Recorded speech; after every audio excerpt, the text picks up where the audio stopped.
স্থির বিদ্যুৎ বা স্থির তড়িৎ বা স্ট্যাটিক ইলেকট্রিসিটি একই কথা। তোমাদের সবাইকে স্বাগতম আমাদের ফিজিক্সের একটা নতুন ক্লাসে। এই ক্লাসটাতে আমরা এসএসসি লেভেলের স্থির বিদ্যুৎ চ্যাপ্টারটা নিয়ে আলোচনা করব। তোমরা যারা তড়িৎ প্রকৌশলী হতে চাও, অর্থাৎ ইলেকট্রিক ইঞ্জিনিয়ার হতে চাও, ত্রিপলিতে পড়তে চাও, তাদের জন্য এই চ্যাপ্টারটা খুবই বেশি মানে একটা ড্রিম চ্যাপ্টারের মতো। তড়িতের 3টা চ্যাপ্টার আছে তোমাদের এসএসসি সিলেবাসে, 10, 11, 12। 10 নাম্বার চ্যাপ্টারটাতে আলোচনা করছে স্থির তড়িৎ, 11 নম্বরে চল তড়িৎ এবং 12 নাম্বার চ্যাপ্টারে তড়িৎ এবং চুম্বক ক্রিয়া। সো আজকের আলোচনার বিষয়ে সীমাবদ্ধ থাকবে শুধু স্থির তড়িতের মধ্যে। স্থির তড়িৎ চ্যাপ্টারের যে কয়টা টপিক আছে মোটামুটি 5টা টপিক আছে বোঝার মতো। এই প্রত্যেকটা টপিক আমি থিওরি আলোচনা করব। তোমাকে থিওরি 100% ক্লিয়ার হতেই হবে এবং প্রত্যেকটা টপিকের সাথে আমি প্রত্যেকটা টপিকের শেষে কিছু কিছু ম্যাথ আলোচনা করব। এরপরে তোমাদের জন্য 2024 এর বোর্ড কোশ্চেন এবং গুরুত্বপূর্ণ কিছু সৃজনশীল নিয়ে তো লাস্টে ক্লাস থাকছে। সো পুরোটা সময় জুড়ে তোমরা পাশে থাকবা এবং যদি A to Z প্লেলিস্টটা কমপ্লিট করো, ইনশাআল্লাহ স্থির তড়িৎ রিলেটেড কোনো প্রবলেম বাকি থাকবে না। আমি সবগুলা টাচ করার চেষ্টা করব এবং করানোর চেষ্টা করব। সো শুরু করি আমরা চ্যাপ্টার। স্থির তড়িৎ বিষয়টা কি আগে এটা বুঝো। স্থির তড়িৎ এবং চল তড়িৎ। স্থির কি? কোনো কিছু যদি স্থির অবস্থায় থাকে তাই স্থির তড়িৎ, আর কোনো কিছু যদি গতিশীল অবস্থায় থাকে তাই গতিশীল। স্থির মানে কি? কোনো জায়গায় নড়াচড়া করবে না, একদম একই জায়গায় থাকবে, সেটা হচ্ছে স্থির। আর যেটা জায়গা পরিবর্তন করে সরণ হয় সেটা হচ্ছে গতিশীল। তাহলে স্থির তড়িৎ মানে কি? এখানে নাড়াচাড়া করবে না, মুভমেন্ট থাকবে না। কোনো কার মুভমেন্ট থাকবে না? চার্জের মুভমেন্ট থাকবে না। আমরা চার্জকে প্রকাশ করি কিউ দ্বারা। চার্জকে কি দ্বারা প্রকাশ করি? কিউ দ্বারা। Q1, Q2 এই ওয়ার্ডগুলো আমরা ব্যবহার করি। Q1, Q2 এগুলা দ্বারা চার্জকে প্রকাশ করি। অথবা তুমি স্মল লেটারে কিউ বা ক্যাপিটাল লেটারে কিউ দ্বারাও তুমি চার্জকে ব্যবহার করতে পারো। চার্জ কি? চার্জ দুই প্রকার। একটা হচ্ছে ধনাত্মক চার্জ। ধরো Q1 ইকুয়াল টু আমি ধরে নিলাম ধনাত্মক চার্জ, Q2 ইকুয়াল টু আমি ধরে নিতে চাচ্ছি ঋণাত্মক চার্জ। এগুলো হচ্ছে চার্জ। তার মানে ধনাত্মক আধান, চার্জ একই কথা। আদান, আয়ন, চার্জ একই কথা। ধনাত্মক আদান, ঋণাত্মক আদান, এগুলাই হচ্ছে চার্জ। এই চার্জগুলা যেখানে স্থির থাকে সেটাই স্থির তড়িৎ। এক কথায় তোমাকে যদি বলি স্থির তড়িৎ কি, এক কথায় স্থির তড়িৎ দ্বারা আসলে কি বোঝায়? স্থির তড়িৎ দ্বারা তোমাকে বোঝানো হয় হচ্ছে প্লাস ও মাইনাস চার্জের মধ্যে যে আকর্ষণ, প্লাস ও মাইনাস ধনাত্মক এবং ঋণাত্মক চার্জের মধ্যে যে আকর্ষণ, ধনাত্মক ও ঋণাত্মক চার্জের মধ্যে যে আকর্ষণ, সেটাই হচ্ছে স্থির তড়িৎ। আজকে শুধু এগুলা নিয়ে আলোচনা করা হবে। ধনাত্মক এবং ঋণাত্মক চার্জের মধ্যে আকর্ষণকেই বলা হচ্ছে স্থির তড়িৎ। স্থির তড়িৎ চ্যাপ্টারে তোমাকে শেখানো হবে যেখানে চার্জের কোনো মুভমেন্ট থাকবে না, চার্জ স্থান পরিবর্তন করবে না, চার্জ চার্জের জায়গাতে থাকবে এবং সে তার আশেপাশে পরিবেশের উপর কি ধরনের প্রভাব পড়বে অথবা আশেপাশের পরিবেশ বা আশেপাশের অন্য কোনো আদান তার উপর কি ধরনের প্রভাব ফেলবে, এইটুকুই হচ্ছে স্থির তড়িতের আলোচনার বিষয়। টোটাল 5টা টপিক আলোচনার বিষয় আজকে। তাহলে স্থির তড়িতে আলোচনার বিষয় কি? একটা স্থির চার্জ তার আশেপাশে পরিবেশের উপর কেমন প্রভাব ফেলবে বা আশেপাশের পরিবেশ তার উপর কেমন প্রভাব ফেলবে, এটাই স্থির তড়িতের আলোচনার বিষয়। তাহলে এক কথায় যদি তোমাকে কেউ স্থির তড়িৎ সম্পর্কে জানতে চায় যে স্থির তড়িৎ কি, তখন তুমি বলবা ধনাত্মক ও ঋণাত্মক চার্জের মধ্যে যে আকর্ষণ সেটাই হচ্ছে স্থির তড়িৎ। সো এখানে চার্জ হচ্ছে বিপরীতধর্মী দুইটা, একটা ধনাত্মক আর একটা ঋণাত্মক। দুইটা চার্জ তো সমধর্মীয় হতে পারে, ধনাত্মক এবং ধনাত্মক চার্জ হতে পারে, ঋণাত্মক এবং ঋণাত্মক চার্জ হতে পারে। তাদের মধ্যে কি হবে? তাদের মধ্যে হবে বিকর্ষণ। কথা কি বোঝানো গেল? তাহলে চলো আমরা একটু এক নজরে এই চ্যাপ্টারের আলোচনার বিষয়বস্তুগুলো দেখে আসি যে কোন টপিকগুলো তোমাকে জানতেই হবে, থিওরি ক্লিয়ার হইতেই হবে। এক নজরে চ্যাপ্টারটা যদি একটু দেখা যায় তাইলে হচ্ছে তোমাদের নোট করতে সুবিধা হবে, পড়তে সুবিধা হবে। এক নজরে চ্যাপ্টার, এক নজরে চ্যাপ্টার।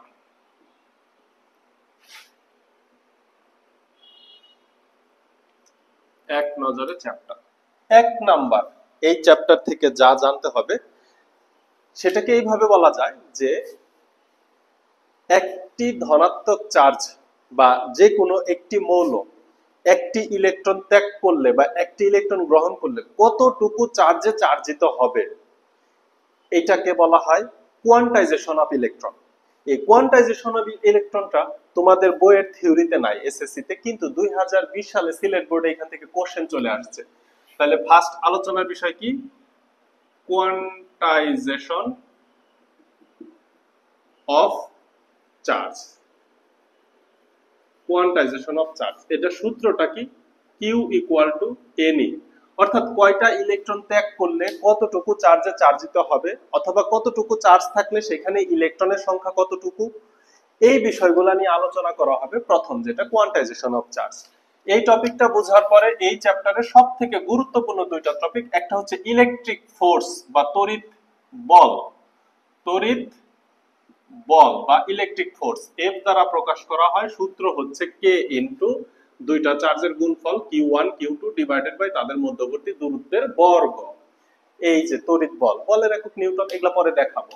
আরেকটা জিনিস 3 নম্বরে, যেটা এইটার সাথে খুবই সিমিলার আবার খুবই সূক্ষ্ম কিছু পার্থক্য আছে, সেটাকে বলা হয় তড়িৎ প্রাবল্য, তড়িৎ ক্ষেত্র বা ইলেকট্রিক ফিল্ড, যে যেভাবে বলো। আমি লিখলাম তড়িৎ প্রাবল্য। তড়িৎ প্রাবল্য এটাকে ই দ্বারা প্রকাশ করা হবে, এর সূত্র হবে k into Q divided by R square. খুবই কাছাকাছি, এই দুইটার থেকেই তোমার 80% কোশ্চেন সলভ হবে এই দুইটা সূত্রের মাধ্যমে, তড়িৎ বল এবং তড়িৎ প্রাবল্য। তার মানে এই চ্যাপ্টারের সবথেকে গুরুত্বপূর্ণ টপিক হচ্ছে তড়িৎ বল এবং তড়িৎ প্রাবল্য। এই দুইটা কিভাবে আসছে, সূত্রের প্রমাণ, এবং এই দুইটার যত ম্যাথ প্রবলেম আছে তড়িৎ বল এবং তড়িৎ প্রাবল্য, প্রত্যেকটা ম্যাথ প্রবলেম ইনশাআল্লাহ আজকের ক্লাসে সলভ করব আমরা। এটা জানার পরে তোমার 4 নাম্বার থেকে তোমার জানা উচিত হচ্ছে তড়িৎ বিভব। তড়িৎ শুধু বিভব, তড়িৎ বিভব না, বিভব বা বিভব পার্থক্য যে যেভাবে কথাটা বলো, আমি শুধু বিভব দ্বারা প্রকাশ করলাম। বিভব এটাকে প্রকাশ করা হয় ক্যাপিটাল লেটার ভি দ্বারা, এটা সূত্র হচ্ছে ডব্লিউ বাই কিউ। এই সূত্রের প্রমাণটাও আমরা দেখব, এবং গোলকের ভিতরে তড়িতে চার্জ থাকলে গোলকের বিভব কত, বিন্দুর বিভব কত, প্রত্যেকটা জিনিস আমরা ইনশাআল্লাহ বের করার চেষ্টা করব। 5 নাম্বার এই চ্যাপ্টারের গুরুত্বপূর্ণ বিষয় হচ্ছে ধারক বা ধারকত্ব। এই ধারক বা ধারকত্বকে বলা হয় ক্যাপাসিটর। এই ক্যাপাসিটরের সূত্র হচ্ছে আর ডিভাইডেড বাই কে। ধারক বা ধারকত্ব হচ্ছে ক্যাপাসিটর। ক্যাপাসিটর মানে কি? আর ডিভাইডেড বাই কে। এখন এটা হচ্ছে গোলকের ধারক। এবার ধারকত্বের শক্তিও বের করা যায়।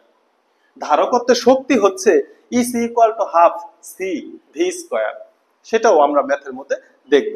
এবং সর্বশেষ একটা বিষয় নিয়ে আলোচনা করা যায়, 6 নাম্বার যে টপিকটা, সেটা হচ্ছে তড়িৎ আবেশ। তোমাদের বইয়ে যদিও এই তড়িৎ আবেশ চ্যাপ্টারটা ফার্স্টে আলোচনা করা হয়েছে, কিন্তু আমি তড়িৎ আবেশ নিয়ে আলোচনা করব সবার লাস্টে। এইখান থেকে বিশ্বাস করো ঘ নাম্বারে সৃজনশীল আসে। একটা সৃজনশীলের ঘ নাম্বারে ধনাত্মক আদানে আহিত বস্তু দ্বারা নিরপেক্ষ বস্তুকে ঋণাত্মক আদানে আহিত করা যায়, কিভাবে যায় এটার ব্যাখ্যা লাগবে। আবার ঋণাত্মক দ্বারা নিরপেক্ষ বস্তুকে ধনাত্মক আদানে আহিত করা যায়, সচিত্র ব্যাখ্যা এটা দেওয়া লাগে। সো এই হচ্ছে এই চ্যাপ্টারের টোটাল আলোচনার বিষয়। এই হচ্ছে তোমার মনে করো যে এক নজরে চ্যাপ্টার। তুমি ঠান্ডা মাথায় এগুলা সিরিয়াল বাই একটা একটা করবা, আমি অবশ্যই সিরিয়াল মেনটেন করে দেখাবো। সো চলো একটু মনোযোগ দেওয়া শুরু করি। 1 নম্বর chapter, quantization of charge q equal to n e. এখানে আমরা আস্তে আস্তে যাই, কিন্তু একটু গল্পের মাধ্যমে যাই, স্থির তড়িৎ বিষয়টা একটু ফিল করতে করতে যাই। আমি মুছে দিই। স্থির তড়িৎ একটু ফিল করা যাক, যে স্থির তড়িৎ বিষয়টা কিভাবে মানুষ বুঝতে পারলো যে স্থির তড়িৎ বলে কোনো কিছু আছে। জানো, পৃথিবীতে চলবিদ্যুতের সূত্রগুলা, ফ্যারাডে যে চলবিদ্যুতের সূত্র দিছে, এই সূত্রগুলা দিছে 1820 সাল থেকে 1830 সালের মধ্যে এই সূত্রগুলা দেয়া হয়েছে। এবং লন্ডনে প্রথম বিদ্যুৎ সংযোগ দেওয়া হয়েছে 1880 সালে। এবং আমাদের এই ঢাকায় প্রথম বৈদ্যুতিক বাতি জ্বলছে হচ্ছে 1901 সালে, শতাব্দীর শুরুতেই হচ্ছে বৈদ্যুতিক বাতি জ্বালাই দিছে। ঠিক আছে, আচ্ছা। কিন্তু এই যে যে চলবিদ্যুৎ, এই চলবিদ্যুৎ আসার অনেক আগে থেকেই স্থির বিদ্যুৎ বিষয়টা ছিল, কিন্তু স্থির বিদ্যুতের থিওরি মানুষ জানতো না। এই স্থির বিদ্যুৎটাকে মানুষ ম্যাজিক শো দেখানোর কাজে ব্যবহার করত। 1675 সাল থেকে স্থির বিদ্যুৎ নিয়ে বিশদভাবে আলোচনা শুরু হয়, এবং তখন প্রথম লাইট আবিষ্কার হয়। এটা টমাস আলভা এডিসনের বাসাবাড়িতে ব্যবহার উপযোগী লাইট না, এটা ম্যাজিক শোতে একটা লাইট বের করে। কিভাবে? পারদ ঘোরায়, ব্যারোমিটারের ভিতরে পারদ নাড়াচাড়া করলে ওইখানে একটা নীল আলোর সৃষ্টি হয়, ওইটাই হচ্ছে প্রথম লাইট, যেটাকে পরবর্তীতে ম্যাজিক শোতে প্রচুর ব্যবহার করা হতো। ঠিক আছে, তো আমরা তোমাদের এমসিকিউ আলোচনার জন্য কয়েকটা জিনিস লিখি যে তুমি কিভাবে বাসা বাড়িতে স্থির তড়িৎ বের করতে পারো এবং তুমি তোমার ছোট ভাই বোনদের সাথে কিভাবে ম্যাজিক করতে পারো। এক নাম্বার, যদি মনে করো কাচ দণ্ডকে তুমি হচ্ছে ঘষবা, কি দিয়ে ঘষাঘষি করা যাবে? যে কোনো কাপড় দিয়ে ঘষতে হবে না, কাচ দণ্ডকে ঘষতে হবে রেশমের কাপড় বা সিল্ক, রেশমের কাপড় বা সিল্ক। সিল্ক বুঝো? রাজশাহী সিল্কের শাড়ি বাংলাদেশে অনেক বিখ্যাত না? এই সিল্কের আরেক নাম কি? রেশম। রেশম পোকা থেকে সিল্ক বানানো হয়, তাই না? এই সিল্ক দ্বারা যদি তুমি কাচদণ্ডকে ঘষো, তাহলে ঘটনা কি হবে? এই সিল্কের হচ্ছে তড়িৎ ঋণাত্মকতা বেশি, সিল্কের তড়িৎ ঋণাত্মকতা বেশি। আচ্ছা, তড়িৎ ঋণাত্মকতা বেশি। এবার আসো, তোমরা যারা কেমিস্ট্রির চতুর্থ চ্যাপ্টার পড়ে আসছো, তোমরা কি জানো না তড়িৎ ঋণাত্মকতা মানে কি? ইলেকট্রনকে নিজের দিকে টেনে আনার যে প্রবণতা, সেটাই তড়িৎ ঋণাত্মকতা। তোমরা পানি যে একটি পোলার যৌগ, অক্সিজেন এবং হাইড্রোজেন 2 ডেল্টা মাইনাস এবং ডেল্টা প্লাস পোলারিটি সৃষ্টি হয়, কারণ কি? অক্সিজেনের তড়িৎ ঋণাত্মকতা বেশি। এই কনসেপ্ট তো তোমাদের থাকা উচিত। ওকে, তাহলে তড়িৎ ঋণাত্মকতা যার বেশি, সে ইলেকট্রনকে নিজের দিকে টেনে আনে। তাহলে এখানে কাচদণ্ডের যে ইলেকট্রন আছে, এই কাচদণ্ডের ইলেকট্রন সিল্ক নিজের দিকে টেনে নিবে এবং ঋণাত্মক আদানে আহিত হবে, ঋণাত্মক আদানে আহিত হবে। তাইলে যেহেতু কাচদণ্ডের ইলেকট্রন সিল্কের মধ্যে চলে গেছে, এই জন্য সিল্ক ঋণাত্মক আধানযুক্ত হয়ে গেছে, তাহলে কাচদণ্ড কি হবে? ধনাত্মক আধানযুক্ত হবে, প্লাস আধানযুক্ত হবে, ধনাত্মক আধান বা প্লাস আধান। এটা একটা ব্যাখ্যা হতে পারে। এখন মনে করো তোমার কাছে কাচদণ্ড বা সিল্ক নাই, সেই ক্ষেত্রে তুমি এই ম্যাজিকটা কিভাবে দেখাইবা? 2 নাম্বার, আরেকটা ভাবে ম্যাজিকটা দেখানো যায়। এই বিষয়টা হচ্ছে ফ্লানেল। ফ্লানেল ফ্লানেল এই ফ্লানেলকে যদি তুমি ইবোনাইট দিয়ে ঘষো, ইবোনাইট, তাহলে এই ইবোনাইটের তড়িৎ ঋণাত্মকতাও অনেক বেশি। এখন বুঝতেছো না যে ফ্লানেল কি আর ইবোনাইট কি? ফ্লানেল হচ্ছে পশমি কাপড়, পশমি কাপড়। এখন তো বুঝছো? তোমার মাথার চুল, এটাও ফ্লানেল বলা যাবে, কারণ কি? এটাও পশমি কাপড়। আর ইবোনাইট মানে কিছুই না, ইবোনাইট মানে হচ্ছে প্লাস্টিক, ইবোনাইট মানে প্লাস্টিক। বুঝতে পারলাম? এখন আমরা যে চিরুনিগুলা ব্যবহার করি, এগুলা সাধারণত প্লাস্টিকের হয় না? তো চিরুনিটা যদি তুমি মাথার মধ্যে ঘষো, অনেকক্ষণ যাবত তুমি মনে করো যে মাথার মধ্যে ঘষলা, এরপরে তুমি যদি ওই ছোট ছোট কাগজের টুকরার কাছে নিয়ে যাও, দেখবা কাগজের টুকরা আকর্ষিত হয়। তার মানে কি? এই যে ইবোনাইট, এই ঘষণের ফলে এই ফ্লানেল পশমি কাপড়ের যে ধনাত্মক ইলেকট্রন ছিল, এই ইলেকট্রন ইবোনাইট নিয়ে নেয়। ইবোনাইট হচ্ছে ঋণাত্মক আধানে আহিত হয় এবং পশমি কাপড় যেটা, ফ্লানেল যেটা, এটা হচ্ছে ধনাত্মক আধানে আহিত হয়। এটা হচ্ছে ধনাত্মক আধানে আহিত হয়। কেন? কারণ হচ্ছে প্লাস্টিকের তড়িৎ ঋণাত্মকতা ফ্লানেলের থেকে বেশি।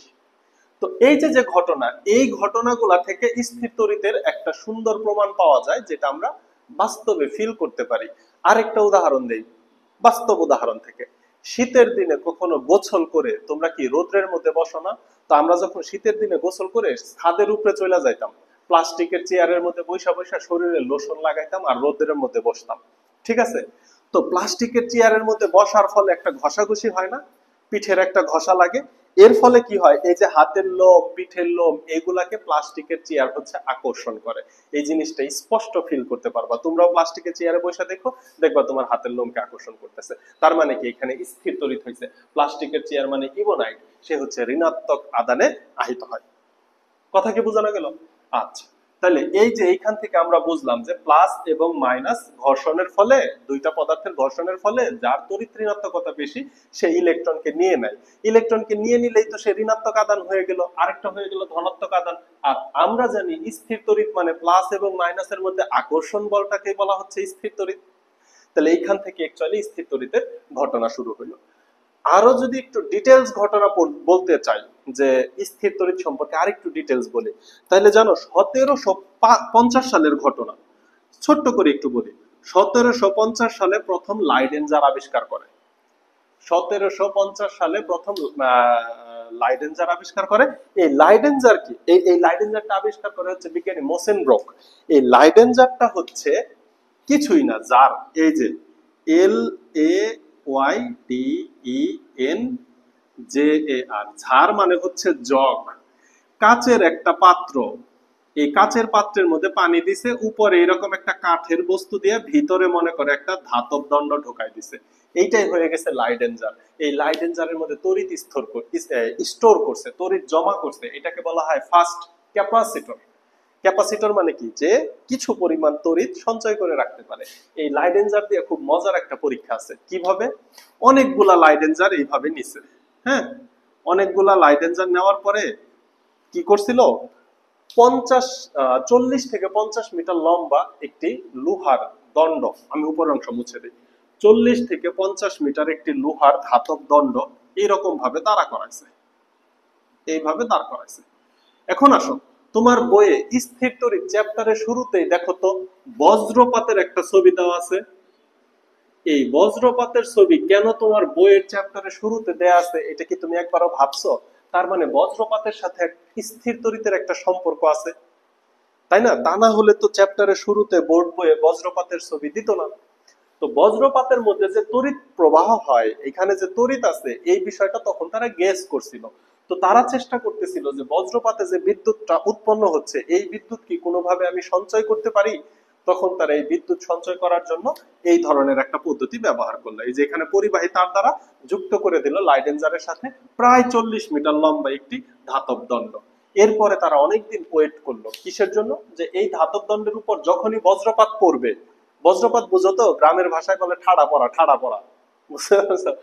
তো এই ধাতব দণ্ডের উপর যখন বজ্রপাত পড়বে, বজ্রপাত হইলে বিদ্যুৎ এই ধাতব দণ্ডের মধ্যে দিয়ে নিচের দিকে চলে আসবে, তখন এই যে লাইডেনজার, যেটার মধ্যে তড়িৎ স্টোর করা হয়, এই লাইডেনজারের মধ্যে তড়িৎ যে সঞ্চয় হবে। এবং তারা 6-7 মাস গবেষণার পরে এটা কিন্তু সাকসেসফুল হয়েছিল। এই যে দণ্ডের উপরে তড়িৎ বজ্রপাত হয়েছিল, বজ্রপাত হওয়ার পরে তারা এই যে লাইডেনজারের এই আঙ্গুল দিয়ে চেক করতে যেয়ে তারা তীব্র একটা শক অনুভূত হয়েছিল। তার মানে কি, এখানে তড়িৎ স্টোর করা যায়। তাহলে স্থির তড়িৎ কি, যে এই তড়িৎ থেমে থাকবে। বোঝানো গেল? এবং এই যে কাচদণ্ডের সাথে হচ্ছে তোমার সিল্ক, ফ্লানেলের সাথে ইবোনাইট, এটা কিন্তু এমসিকিউ হিসেবে আসে যে এখানে কোনটা ধনাত্মক আধানে আহিত হবে, কোনটা ঋণাত্মক আধানে আহিত হবে। সো তোমরা লিখে রাখো। এই হচ্ছে মোটামুটি স্থির তড়িৎ সম্পর্কে ধারণা। এইবার আসো, আধানের পরিমাণ কেমন হবে। তুমি কি জানো, একটা ধনাত্মক আধান এবং ঋণাত্মক আধান ইলেকট্রন সম্পর্কে তো সবাই পড়ে আসছো। এই যে মনে করো সোডিয়াম, সোডিয়ামের পারমাণবিক সংখ্যা কত, 11। তাহলে সোডিয়ামের ইলেকট্রন বিন্যাস তুমি কি জানো, প্রথম কক্ষপথে ইলেকট্রন থাকে হচ্ছে 2টা, পরবর্তী কক্ষপথে ইলেকট্রন থাকে 1 2 3 4 5 6 7 8, আর সর্বশেষ কক্ষপথে ইলেকট্রন থাকে একটা। এখন সোডিয়াম যদি একটা ইলেকট্রন ত্যাগ করে, সোডিয়াম একটা ইলেকট্রন ত্যাগ করলে সোডিয়াম কি হয়, সোডিয়াম ধনাত্মক আধানে আহিত হয়। আচ্ছা, তাহলে পরমাণুর শেষ কক্ষপথে থাকে ইলেকট্রন এবং পরমাণুর কেন্দ্রে থাকে প্রোটন। একটি প্রোটনের আধান P = 1.6 × 10⁻⁻19 কুলম্ব, এটা তো তোমরা কেমিস্ট্রিতে পড়ে আসার কথা। এবং একটি ইলেকট্রনের আদান হচ্ছে প্রোটনের আদানের সমান, কারণ একটি পরমাণু সামগ্রিকভাবে আদান নিরপেক্ষ। কিন্তু ঘটনা হচ্ছে এটা হবে -1.6 × 10⁻⁻19 কুলম্ব, কারণ প্রোটন এবং ইলেকট্রন বিপরীত আদান যুক্ত। প্রোটন হচ্ছে ধনাত্মক আদান, ইলেকট্রন হচ্ছে বিপরীত আদান। এদেরকে বলা হয় মৌলিক। কারণ কি, এর নিচে আর আদান হতে পারে না। এই মানটিকে বলা হয় চার্জের মৌলিক হিসাব। মৌলিক হিসাব কি, বিষয়টাকে এইভাবে মৌলিক চার্জ হিসেবে সংজ্ঞায়িত করা হয় এবং ভাবা হয় যে কোনো বস্তুর মৌলিক চার্জের চেয়ে কম চার্জ থাকতে পারে না, মানে কোনো বস্তুর চার্জ এর থেকে কম হতে পারে না, এই জন্য এটাকে মৌলিক চার্জ হিসেবে সংজ্ঞায়িত করা হয়। এত কিছু লাগবে না, একটা প্রোটনের চার্জের পরিমাণ এত, ইলেকট্রনের চার্জের পরিমাণ এত। এখন সোডিয়াম যে একটা ইলেকট্রন ত্যাগ করলো, তাহলে সোডিয়াম প্লাসের চার্জের মান কত, সোডিয়াম প্লাস এর আধানের মান কত, আধান এর মান আমি বের করতে চাই। সোডিয়াম একটা ইলেকট্রন ত্যাগ করছে, একটা ধনাত্মক আধানে আহিত হয়েছে, একটা ধনাত্মক আধান একটা ইলেকট্রনের ত্যাগ করে একটা ধনাত্মক আধানে আহিত হয়েছে, একটা ধনাত্মক আধানে আধানের পরিমাণ 1.6 into 10 to the power minus 19 coulomb. তাহলে এই যে সোডিয়াম প্লাসের আধানের পরিমাণ এটা। এখন মনে করো সোডিয়ামের কাছ থেকে কোনোভাবে যদি আমি দুইটা ইলেকট্রন বের করে নেই, সম্ভব না, তারপরেও মনে করো আমি চেষ্টা করলাম দুইটা ইলেকট্রন বের করে নিতে, এটা বের করে নিছি এবং আরেকটা বের করে নিছি, তাহলে সোডিয়াম 2+ হয়ে গেল না? তাহলে সোডিয়াম 2+ এর আধানের মান কত হবে? তখন দুইটা ইলেকট্রন ত্যাগ করছে না, একটা ইলেকট্রনের আধান 1.6 into 10 to the power minus 19 coulomb, তাহলে দুইটা আধানের মান হবে 2 into 1.6 into 10 to the power minus 19 coulomb. এই যে যে ইলেকট্রন ত্যাগ করতেছে, এখন সোডিয়ামের কাছ থেকে যদি আমি 5টা ইলেকট্রন নেই, সামহাও মনে করো আমি জোর করে নিছি, শক্তি খাটিয়ে নিছি, তাহলে সোডিয়াম কি হবে? 5+, কখনোই হয় না। তাহলে সোডিয়াম 5+ এর আধানের মান কত হবে? 5 into 1.6 into 10 to the power minus 19 coulomb. এই যে দেখো এখানে 5 পাচ্ছি, 2 পাচ্ছি, 1 পাচ্ছি, এই যে কয়টা ইলেকট্রন আধান নেবে এটা কখনোই ভগ্নাংশ হতে পারে না, কখনোই দশমিক হতে পারে না, এটা পূর্ণ সংখ্যা হতেই হবে। কেন পূর্ণ সংখ্যা হবে? ইলেকট্রন তো পরমাণুর সবচেয়ে ক্ষুদ্র কণা, একে তো আর ভাঙ্গা যাবে না। তাইলে ইলেকট্রন ত্যাগ করলে একটা ত্যাগ করবে, গ্রহণ করলেও একটা গ্রহণ করবে, ত্যাগ করলে দুইটা ত্যাগ করবে, গ্রহণ করলেও দুইটা গ্রহণ করবে। কখনো 1.5, 2টা, 3.5টা, 5.5টা ইলেকট্রন ত্যাগ করতে পারে না। তাহলে এই যে সূত্রটা কি? চার্জের সূত্র হচ্ছে Q ইকুয়াল টু Ne। তাহলে একটা ইলেকট্রন ত্যাগ করলে চার্জের পরিমাণ হবে Q equal to 1 into E। এই দেখো এটা হচ্ছে Q N এর মান, আর এই যে এটা হচ্ছে E এর মান। এটা তো ইলেকট্রন ত্যাগ করে ধনাত্মক আধানে আহিত হইলো। এখন তুমি কি জানো ক্লোরিন একটা ইলেকট্রন গ্রহণ করে, সাপোজ ক্লোরিন একটা ইলেকট্রন গ্রহণ করলো, তাহলে ক্লোরিন কি হবে? মাইনাস, ক্লোরিন ঋণাত্মক আধানে আহিত হবে। তাহলে এই যে এটার চার্জের পরিমাণ কত? চার্জের পরিমাণ Q equal to Ne equal to, এখানে ক্লোরিন কয়টা ইলেকট্রন গ্রহণ করছে? একটা ইলেকট্রন গ্রহণ করছে। একটা ইলেকট্রনের চার্জ কত? Minus 1.6 into 10 to the power minus 19 coulomb. আচ্ছা, তাহলে একটা ক্লোরিন একটা ইলেকট্রন গ্রহণ করছে, তাহলে এই ক্লোরিনের চার্জের পরিমাণ কত হয়েছে? N into E। তাহলে সূত্র কি? Q equal to N into E। এখন আসো, এখন মনে করো যে সালফার 4টা ইলেকট্রন গ্রহণ করে, সালফার 4টা ইলেকট্রন গ্রহণ করে, তাহলে সালফার প্লাস 4 ইলেকট্রন, তাহলে কি হবে? সালফার 4 মাইনাস, তাহলে এটার চার্জের পরিমাণ কত হবে? Q equal to 4 electron into একটা ইলেকট্রনের চার্জ কত? Minus 1.6 into 10 to the power minus 19 coulomb. তাহলে সালফার 4 মাইনাসের চার্জের পরিমাণ হবে এই যে এটা। বুঝতে পারছো? এবার আসো 2020 এর সিলেট বোর্ডের কোশ্চেনটা একটু দেখাই দেই, দেখা যাচ্ছে? হ্যাঁ, চমৎকার। 2020 এর সিলেট বোর্ডের কোশ্চেনটা দেখাই দেই। 2020 এ সিলেট বোর্ডে যে কোশ্চেনটা আসছে সেখানে একটা ধাতব গোলক দেয়া আছে। ওকে, এই যে সিলেট বোর্ড, সিলেট বোর্ড 2020 কোশ্চেনটা এরকম ছিল, একটা ধাতব গোলক, এর ব্যাসার্ধ R ইকুয়াল টু দেওয়া আছে 3 সেন্টিমিটার এবং এর চার্জের মান দেওয়া আছে -10 কুলম্ব। আর এর মান 3 সেন্টিমিটার, চার্জের মান -10 কুলম্ব। বলছে এখানে ইলেকট্রন সংখ্যা কত? ই সংখ্যা কত? তাহলে দেখো সূত্রটা কি? সূত্র হচ্ছে Q ইকুয়াল টু Ne। আমার কাছে চাইছে N ইকুয়াল টু হোয়াট? ইলেকট্রনের একটা charge -1.6 into 10 to the power -19, এটা আমি জানি, কুলম্ব। কুলম্ব হচ্ছে চার্জের একক, কুলম্ব কি? চার্জের একক। এই যে চার্জের পরিমাণ Q ইকুয়াল টু দেওয়া আছে -10 কুলম্ব, তাহলে তুমি কি বের করতে পারো না? N ইকুয়াল টু এত বা N equal to Q divided by E equal to Q এর মান কত? -10 ডিভাইডেড বাই E এর মান -1.6 ইন্টু 10 টু দি পাওয়ার -19। তাহলে দেখো তো এটাও কুলম্ব, নিচে যেটা আছে এটাও কুলম্ব, কুলম্ব কুলম্ব কাটা গেল, তাহলে ইলেকট্রন সংখ্যা, সংখ্যার তো কোনো একক থাকবে না, টি। তাহলে এটাকে ক্যালকুলেশন করলে কত আসবে? ক্যালকুলেটরটা হাতে নাও, করে দেখো। 6.25 ইন্টু 10 টু দি পাওয়ার 19 টি। অর্থাৎ কোনো একটা ধাতব গোলক যদি তার মধ্যে -10 কুলম্ব চার্জ থাকে, তাহলে সে কতগুলো ইলেকট্রন গ্রহণ করছে? সে হচ্ছে 6.25 ইন্টু 10⁻19টি ইলেকট্রন গ্রহণ করছে। এই ইলেকট্রন গ্রহণ করার কারণে তার মধ্যে একটা আধান সঞ্চিত হয়েছে, সেই আধানটার মান কত? -10 কুলম্ব। কথা কি বুঝাইতে পারছি? তাইলে যদি কোনো একটা গোলক দেওয়া থাকলো, এই গোলকের আধান হচ্ছে +50 কুলম্ব, তাহলে এখানে ব্যাসার্ধটা দেখা যাচ্ছে ইম্পর্টেন্ট না। তাইলে সে কতগুলা ইলেকট্রন ত্যাগ করছে? ইলেকট্রন ত্যাগ করছে বলেই সে ধনাত্মক আধানে আহিত হয়েছে। তাহলে কতগুলো ইলেকট্রন ত্যাগ করছে? n ইকুয়াল টু সূত্র কি? q divided by e, q divided by e। তাহলে এটি ইলেকট্রন ত্যাগ করছে। এবার কিউ এর মান কত? 50 কুলম্ব চার্জে চার্জিত হয়েছে, ধনাত্মক চার্জে চার্জিত হয়েছে। ইলেকট্রনের মান 1.6 ইন্টু 10⁻19। আমি শুধু মান বের করি, এই জন্য ঋণাত্মক চিহ্ন না দিই। এইবার 50 কে তুমি এটা দ্বারা ভাগ করে দাও, তাইলে পাওয়া যাবে সে কতগুলো ইলেকট্রন ত্যাগ করছে। কথা কি ক্লিয়ার? ওকে, আরেকটা ম্যাথ আমি করি। তুমি জানো একটা ইলেকট্রন ত্যাগ করলে একটা ধনাত্মক চার্জ হয় এবং চার্জের পরিমাণ 1.6 ইন্টু 10⁻19 কুলম্ব। এখন তোমাকে যদি কোশ্চেন করা হয় যে 1 কুলম্ব চার্জ বলতে কি বুঝো?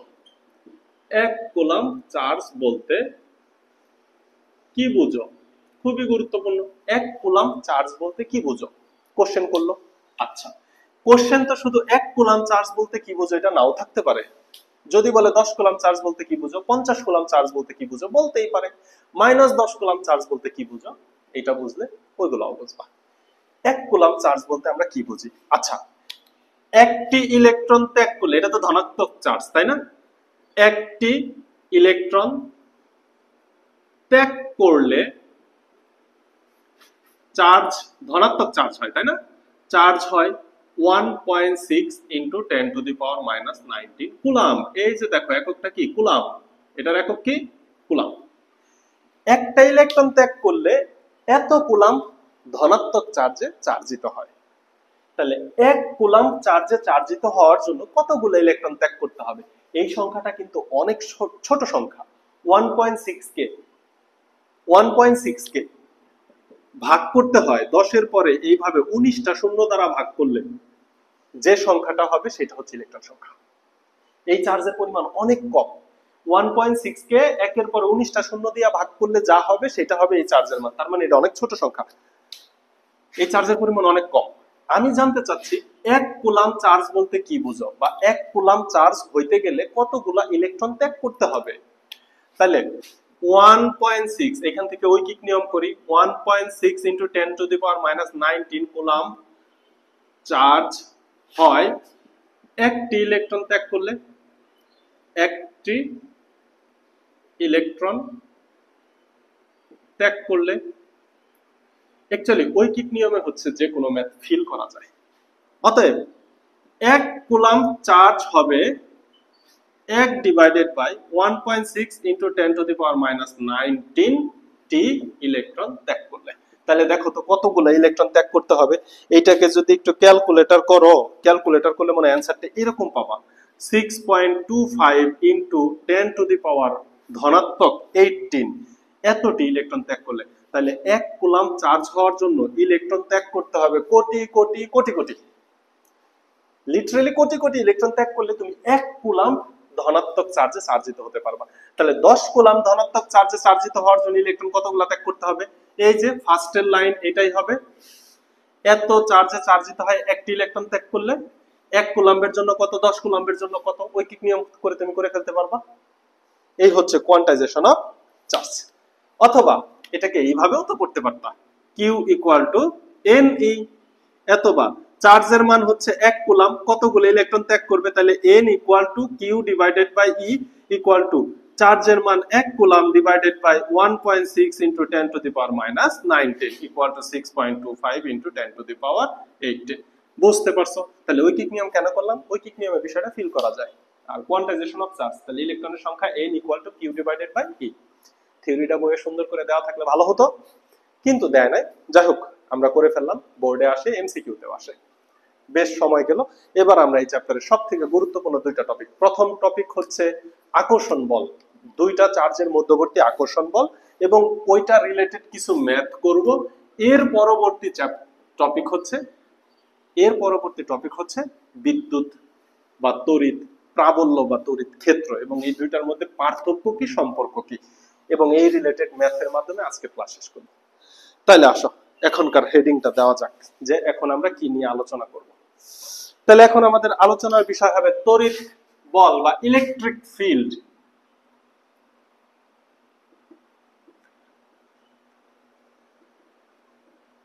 বা তড়িৎ বল, ইলেকট্রিক ফিল্ড বা তড়িৎ বল। তোমরা একটু হেডিংটা দাও সুন্দর করে।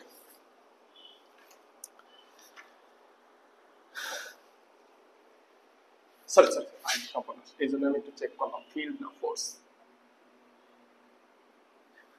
বল মানে হচ্ছে ফোর্স, ফিল্ড মানে হচ্ছে ক্ষেত্র, তড়িৎ ক্ষেত্র তো পরে পড়বো। আচ্ছা, ইলেকট্রিক ফোর্স বা তড়িৎ বল, এটাকে কি দ্বারা প্রকাশ করা হয়? এফ দ্বারা। যেহেতু এফ দ্বারা প্রকাশ করা হয়, তুমি জানো বলের একক হচ্ছে নিউটন, তাহলে একক কি হবে? একক হবে নিউটন। কথা শেষ, বলের একক নিউটন। এখন বুঝো দুইটা চার্জ, এই হচ্ছে একটা প্লাস চার্জ, এটার নাম দিলাম Q1, এই হচ্ছে একটা মাইনাস চার্জ, এটার নাম দিলাম Q2। এই দুইটা চার্জ পরস্পর থেকে মনে করো যে একটা নির্দিষ্ট ব্যাসার্ধ দূরে আছে, ব্যাসার্ধটা হচ্ছে আর। তাহলে এই দুইটা চার্জের মধ্যে আকর্ষণ বল অনুভব করবে, তাহলে এই আকর্ষণ বলটা এই দিকে হবে, এই বলটা এই দিকে হবে, এবং বলের মান তো সেম, একজন আরেকজনকে যে বলে আকর্ষণ করবে দুইজনের জন্য বলের মান সেম। কারণ কি, চার্জ দুইটা কিন্তু বল তো একটা, আকর্ষণ বল তো একটা, তাই না? এই জন্য এখানে F1 F2 চিন্তাই করো না, এটা চিন্তারই বিষয় না। চার্জ দুইটা আছে বলেই তো একটা বল হচ্ছে। ওকে, এবার মনে করো এইখানে আছে একটা প্লাস চার্জ, এইখানেও আছে একটা প্লাস চার্জ, তাদের মধ্যবর্তী দূরত্ব হচ্ছে আর। এই ক্ষেত্রে বলটা কোন দিকে কাজ করবে? এই দিকে কাজ করবে, এখানে মানে পরস্পরকে বিপরীত দিকে বিকর্ষণ করবে। তাহলে এখান থেকে কি বুঝলাম? দুইটা ধনাত্মক চার্জ পরস্পরকে আকর্ষণ করে, এবং দুইটা ধনাত্মক চার্জ পরস্পরকে বিকর্ষণ করে, এবং দুইটা বিপরীত ধর্মী চার্জ প্লাস এবং মাইনাস পরস্পরকে আকর্ষণ করে। এই আকর্ষণ বলের মানটা বের করতে হয় কিভাবে, দেখো। এই আকর্ষণ বল F সমানুপাতিক চার্জ দ্বয়ের গুণফল Q1 এবং Q2। তার মানে আকর্ষণ বলের মান চার্জ দ্বয়ের গুণফলের সমানুপাতিক। এখানে একটা কথা আছে, কথাটা কি? যখন আর কনস্ট্যান্ট বা মধ্যবর্তী দূরত্ব আর, এটা হচ্ছে স্থির, মধ্যবর্তী দূরত্বকে আর এর পরিবর্তে ডি দ্বারাও প্রকাশ করতে পারো, এটা কোনো সমস্যা না। তাহলে এইটা হচ্ছে সূত্রের একটা শর্ত। আরেকটা শর্ত হচ্ছে এই বলের মান তাদের মধ্যবর্তী দূরত্বের বর্গের ব্যস্তানুপাতিক, বর্গের ব্যস্তানুপাতিক। অর্থাৎ চার্জ দুইটা যত কাছে আসবে আকর্ষণ বলের মান তত বৃদ্ধি পাবে, দূরত্ব কমবে বল বাড়বে, দূরত্ব বাড়বে বল কমবে। এটাই হচ্ছে ব্যস্তানুপাত, মানে বিপরীত অনুপাত, একটা বাড়লে আরেকটা কমে, এটাকে বলে ব্যস্তানুপাত। এই ক্ষেত্রে স্থির থাকবে কি? চার্জ বা Q1 এবং Q2 স্থির থাকবে। Q1 ও Q2 যখন স্থির থাকবে। এখন এই দুইটা সমানুপাতিককে আমি একটা সূত্রের মধ্যে গাঁথতে পারি। তাহলে বলের মান F সমানুপাতিক Q1 Q2 divided by R square. এখন একটু ক্যালকুলেশন করলে আমরা জানি সমানুপাতিক চিহ্ন উঠানোর জন্য আমি যদি সমান চিহ্ন দিতে চাই তাহলে একটা সমানুপাতিক ধ্রুবক দিতে হয়। তাহলে এইখানে সমানুপাতিক ধ্রুবক হচ্ছে k into Q1 Q2 divided by R square. এই সূত্রটা সিমিলারলি মহাকর্ষ সূত্রের মতো। মহাকর্ষ সূত্রের ক্ষেত্রে সমানুপাতিক ধ্রুবক ছিল সর্বজনীন মহাকর্ষীয় ধ্রুবক g, g এর মান ছিল 6.673 into 10 to the power -11 newton metre square per kg, newton kg square per metre square, এই ধরনের ছিল। আচ্ছা, এখন হচ্ছে সমানুপাতিক ধ্রুবকের মান হচ্ছে k। এই k এর একটা মান আছে, এই k এর মান কি জানো? এই k অ্যাকচুয়ালি আসে নাই, এটা actually 1 divided by 4 pi epsilon not into k, এইটা দ্বারা বোঝানো হয়। এই যে 1 divided by 4 pi epsilon not, pi 4 এর মান জানো, পাই এর মান জানো, এই এপসাইলন নট এটাকে বলা হয় শূন্য মাধ্যমের বেদনযোগ্যতা। আবার যদি পানির মধ্যে বেদনযোগ্যতা হয় তাহলে এপসাইলন ডব্লিউ দেওয়া হয়, যে পানি মাধ্যমের বেদনযোগ্যতা শূন্য মাধ্যমের বেদনযোগ্যতার থেকে পানি মাধ্যমের বেদনযোগ্যতা 80 গুণ বেশি। ঠিক আছে, তো এইগুলা নিয়ে তোমাদের এখন কোনো আলোচনার বিষয় নাই। তোমরা শুধু জানো হচ্ছে কে একটি সমানুপাতিক ধ্রুবক। এই কে এর মান কত? কে এর মান হচ্ছে 9 into 10⁹ newton metre square per coulomb square. এই এককটা কিভাবে আসছে এটা একটু দেখাই দেই। তাহলে সূত্র কিন্তু এই যে এটাই চলে আসলো। দুইটি স্থির তড়িৎ, দুইটি স্থির চার্জের মধ্যবর্তী আকর্ষণ বল, এই চ্যাপ্টারের মেইন সূত্র এইটা। কারণ আমরা ফার্স্টেই বললাম না, স্থির বিদ্যুৎ বলতে কি বোঝায়? দুইটি প্লাস এবং মাইনাস চার্জের মধ্যবর্তী আকর্ষণ। তো দুইটি স্থির চার্জের মধ্যবর্তী আকর্ষণের সূত্র এটা, F = K × Q1 Q2 / R²। এখন দেখো তো, আমি যদি একটু এটাকে ক্রস গুণ করি তাহলে কি লেখা যায়? K × Q1 Q2 = F × R²। অথবা আমি K এর মান বের করতে চাই, তাহলে F R² Q1 Q2 = বলের একক কি? তুমি জানো বলের একক হচ্ছে নিউটন, দূরত্বের একক হচ্ছে মিটার, এর উপরে মিটার, চার্জের একক হচ্ছে কুলাম্ব। এখানে দুইটা কুলাম্ব আছে, সো এটাকে লেখা যায় নিউটন মিটার স্কয়ার। আর কুলাম্ব কুলাম্ব গুণ অবস্থায় আছে, বেস বেস যোগ গুণ থাকলে পাওয়ার যোগ হয়, তাহলে কুলাম্ব স্কয়ার উপরে উঠে গেলে মাইনাস। এই হচ্ছে কে এর একক, newton metre square per coulomb square. এটা একটু বুঝো, কারণ এটা এমসিকিউতে আসতে পারে, একটু লিখে রাখো, এটা এমসিকিউতে আসে। তো এই যে সূত্র নিয়ে আলোচনা না করলেও হতো, শুধু সূত্র বলে যদি আমি ম্যাথ করাই দিতাম তাও তোমরা ম্যাথ বুঝতা। কিন্তু যদি এটা ওয়ান শট ক্লাস হইতো, যে পরীক্ষার আগের দিন নিতেছে ক্লাসটা, তাহলে আর কি দরকার ছিল, শুধু ম্যাথ করলেই হয়ে যেত। কিন্তু যেহেতু আমরা বেসিক সহ একটা প্লেলিস্ট করতেছি, সুতরাং একটু মনে হয় ডিটেলসে করাই ভালো। তাহলে চলো আমরা ছোট ছোট দুই একটা ম্যাথ দেখি, ইলেকট্রিক ফোর্সের দুই একটা ম্যাথ দেখে আমরা হচ্ছে এই যে তড়িৎ প্রাবল্য যে বিষয়টা সেটাতে চলে যাব। ওকে, ম্যাথ দেখো কি ধরনের। আমি ম্যাথ লিখে দিব না, চিত্রের মাধ্যমে ম্যাথ দিয়ে দেই। মনে করো দুইটা চার্জ আছে, এইখানে একটা চার্জ আছে Q1, এই Q1 এর মান হচ্ছে 10 কুলাম্ব। এইখানে একটা চার্জ আছে হচ্ছে Q2, Q2 এর মান হচ্ছে -5 কুলাম্ব। তাদের মধ্যবর্তী দূরত্ব আমি দিয়ে দিতে চাই 2 মিটার।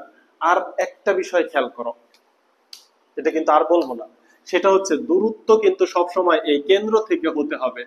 দূরত্ব সবসময় কেন্দ্র থেকে হতে হবে। দূরত্ব যদি শুধুমাত্র আমি এইখান থেকে এই পর্যন্ত দূরত্ব দেই, তাহলে ব্যাসার্ধ দেওয়া থাকবে, সেই ব্যাসার্ধ যোগ করে নিতে হবে। দূরত্ব হবে দুইটা চার্জের কেন্দ্র থেকে যদি দুইটা গোলক দেওয়া থাকে। সো মনে করো যে আমাদের এই যে মধ্যবর্তী দূরত্বই দেওয়া আছে 2 মিটার, তাহলে এদের মধ্যবর্তী আকর্ষণ বলের মান কত হবে? আকর্ষণ বলের মান F = K × Q1 Q2 / R² = K এর মান 9 × 10⁹ এখানে একক লেখার দরকার নাই, Q1 হচ্ছে 10 কুলাম্ব ইনটু Q2 হচ্ছে 5 কুলাম্ব ডিভাইডেড বাই মধ্যবর্তী দূরত্ব 2², বলের একক নিউটন। এবার একটা বিষয় দেখি, এখানে আছে -5 কুলাম্ব, Q1 = 10 কুলাম্ব এবং Q2 = -5 কুলাম্ব। Q1 10 কুলাম্ব, Q2 = -5 কুলাম্ব। একটা ধনাত্মক একটা ঋণাত্মক। আমি কিন্তু এখানে ঋণাত্মক চিহ্নটা দেই নাই, তোমার ইচ্ছা, তুমি চাইলে ঋণাত্মক চিহ্ন দিবা, সেই ক্ষেত্রে বলের মান মাইনাস আসবে। তুমি বলবা যেহেতু বলের মান ঋণাত্মক, সুতরাং এটা আকর্ষণ বল।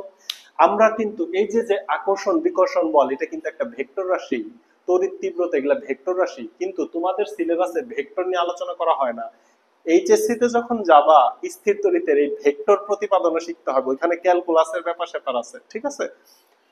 ভেক্টর রাশি আমরা শুধু বলের মান নির্ণয় করতেছি, এই জন্য তুমি মাইনাস দিতেও পারো, অথবা তুমি যদি বলে দাও যে মধ্যবর্তী আকর্ষণ বল, এই যে যে একটা প্লাস একটা মাইনাস, এর মাধ্যমে তুমি বুঝা ফেলছো যে এদের মধ্যবর্তী বল হবে আকর্ষণ বল, এটাই তোমার জন্য চূড়ান্ত কথা, তাইলে আর মাইনাস চিহ্ন ব্যবহার না করলেও চলবে। দুইটা যদি সমধর্মী চার্জ হয়, তাহলে তুমি বলবা মধ্যবর্তী বিকর্ষণ বল, তাইলে প্লাস চিহ্ন না দিলেও, আর প্লাস তো এমনিতেও দেয় না। ওকে, তাহলে এটাকে ক্যালকুলেশন করো, ক্যালকুলেশন করলে কত আসবে দেখি, ক্যালকুলেটর কই? দেখো এটা ক্যালকুলেশন করলে आंसर কি আসবে? 1.125 × 10⁻11 নিউটন। 1.125 into 10⁻11 Newton. এই ক্যালকুলেটর চাপতে ভুল হইলে তোমরা আবার ভুল ধরো না, তোমরা সঠিক করে চাইবে নি, অনেক সময় তাড়াতাড়ি করতে গেলে মিস্টেক হতে পারে। ওকে, তাহলে এই যে মাইনাস আসছে, তাহলে মাইনাসের মধ্যে আমি কি বুঝবো? অতএব আকর্ষণ বল। তাহলে আকর্ষণ কথাটা যখন বলবো তখন আর মাইনাস দিব না। আকর্ষণ বল সমান 1.125 ইন্টু 10⁻11 নিউটন। অ্যান্সার এই শেষ। তাহলে দুইটি চার্জ দেওয়া থাকবে, তাদের মধ্যবর্তী আকর্ষণ বল বের করতে পারো। এখন আসো কন্ডিশন কি কি, সূত্রের মধ্যে কি কি আছে? এফ কে এর মান তো ধ্রুবক, দূরত্ব Q1 Q2, দেখো একটা দুইটা তিনটা চারটা রসগোল্লা দিলাম, তার মানে চারটা অজানা রাশি আছে। সব সময় যে তোমাকে আকর্ষণ বলের মান বের করতে বলবে এটা নেসেসারি না। তোমাকে কখনো আকর্ষণ বল দেওয়া থাকবে, দুইটা চার্জের মান দেওয়া থাকবে, মধ্যবর্তী দূরত্ব বের করতে বলতে পারে, তো সমাধান করে তুমি বের করতে পারবা না। তোমাকে কখনো দূরত্ব, একটা চার্জ, আকর্ষণ বল বললো, অপর চার্জের মান বের করতে বলতে পারে, অর্থাৎ এই চারটার মধ্যে যে কোনো তিনটা তথ্য তোমাকে দেওয়া থাকবে, আরেকটার মান বের করতে বলবে, করে ফেলবা। এটা কি খুব জটিল কিছু হয়ে যাবে? ওকে, তাহলে চলো এই রিলেটেড আর একটা বা দুইটা ম্যাথ দেখি, এরপরে তড়িৎ তীব্রতায় ঝুঁকি।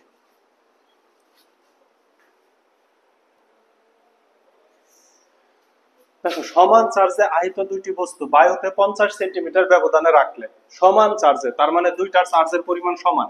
এই হচ্ছে একটা বস্তু, এর চার্জ Q1, এই হচ্ছে আরেকটা বস্তু, এর চার্জ হচ্ছে Q2। বায়ুতে হচ্ছে 50 সেন্টিমিটার ব্যবধান।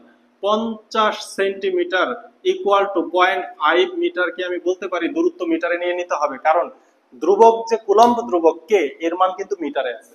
আচ্ছা, 50 সেন্টিমিটার ব্যবধানে রাখলে এরা পরস্পরকে যে বলে আকর্ষণ করে, এফ এর মান দেওয়া আছে 6.5 ইন্টু 10⁻²2 নিউটন বলে আকর্ষণ করে। যেহেতু আকর্ষণ করে, সুতরাং একটা ধনাত্মক একটা ঋণাত্মক।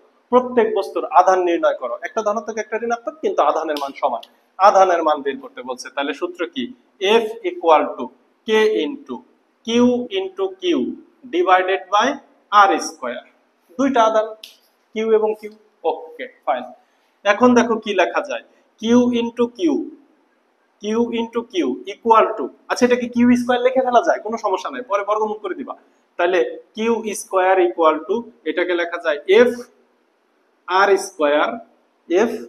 Square divided by K equal to, F এর মান দাও 6.5 ইন্টু 10⁻² ইন্টু আর এর মান হচ্ছে 0.5, এর উপরে স্কোয়ার ডিভাইডেড বাই 9 ইন্টু 10⁻৯।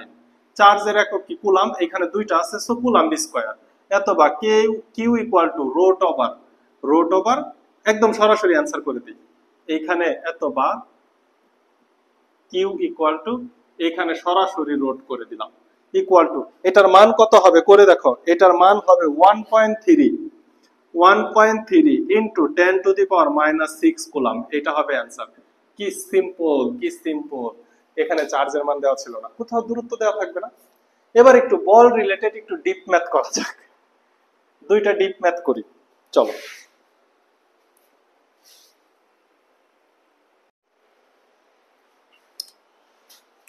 দেখো একটা ম্যাথ, আস্তে আস্তে আমরা একটু ডিপের দিকে ঢুকতে থাকি। হ্যাঁ, একটা ম্যাথ দেখো, একটি জায়গায় 18 কুলাম এবং -12 কুলামের দুইটি চার্জ পরস্পর 3 মিটার দূরে রাখা আছে, দুইটা বিপরীতধর্মী চার্জ। ওকে, এদের সংযোগ রেখার মধ্যবিন্দুতে 5 কুলাম্বের একটি চার্জ রাখা হলো, এর উপর মোট তড়িৎ বল নির্ণয় করো। এর উপর প্রযুক্ত মোট তড়িৎ বল নির্ণয় করো।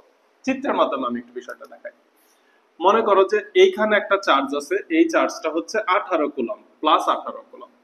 এইখানে একটা চার্জ আছে হচ্ছে, এই চার্জটা হচ্ছে -12 কুলম। সো এদের মধ্যবর্তী দূরত্বটা দেয়া আছে হচ্ছে তোমার 3 মিটার। তাহলে এদের মধ্যবর্তী দূরত্ব আর ইকুয়াল টু কত? 3 মিটার। এখন এদের সংযোগ রেখা ঠিক মধ্যবিন্দু মানে কি? এইখান থেকে 1.5 মিটার এবং এদিক থেকে 1.5 মিটার, 3 মিটারের অর্ধেক। এদের সংযোগ রেখার ঠিক মধ্যবিন্দুতে 5 কুলাম্বের একটি চার্জ রাখছো। 5 কুলাম্বের একটি চার্জ রাখা হলো, এর উপর প্রযুক্ত মোট তড়িৎ বল নির্ণয় করো। তাহলে এই 5 কুলাম্বের উপর কয়টা চার্জ বা কয়টা বল? কয়টা বল প্রযুক্ত হবে খেয়াল করো।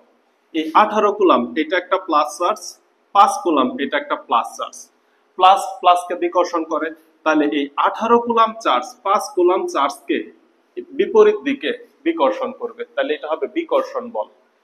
এরপরে দেখো এখানে হচ্ছে -12 কুলাম ঋণাত্মক চার্জ আর 5 কুলাম হচ্ছে ধনাত্মক চার্জ।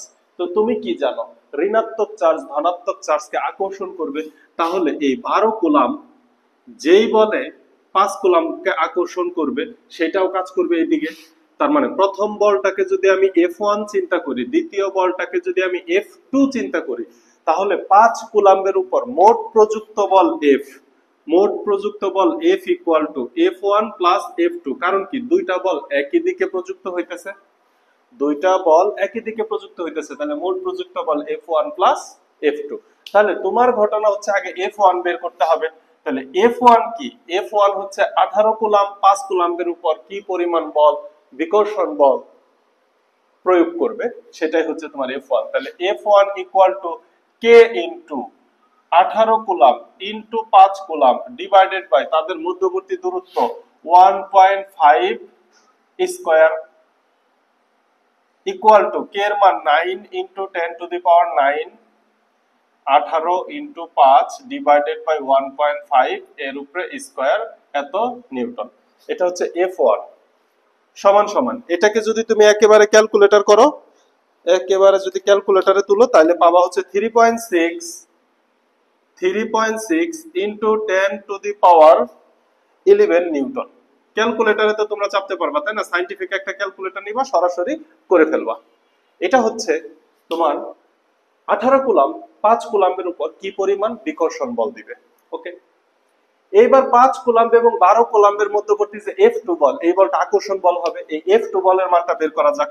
তাহলে F2 ইকুয়াল টু কত হবে? 9 ইনটু 10 টু দি পাওয়ার 9, তাদের মধ্যবর্তী চার্জ, একটা চার্জ হচ্ছে 12 কুলাম আর একটা চার্জ হচ্ছে 5 কুলাম। আমি কথাটা বলার সময় বিকর্ষণ বলবো, যদি না বলি তাহলে এই যে 12 এর আগে মাইনাস যোগ করতে হবে, কিন্তু আমি শুধু মান নিয়ে কাজ করতেছি, সো আমি এখানে বলে দেই আকর্ষণ। এটা কি? আকর্ষণ,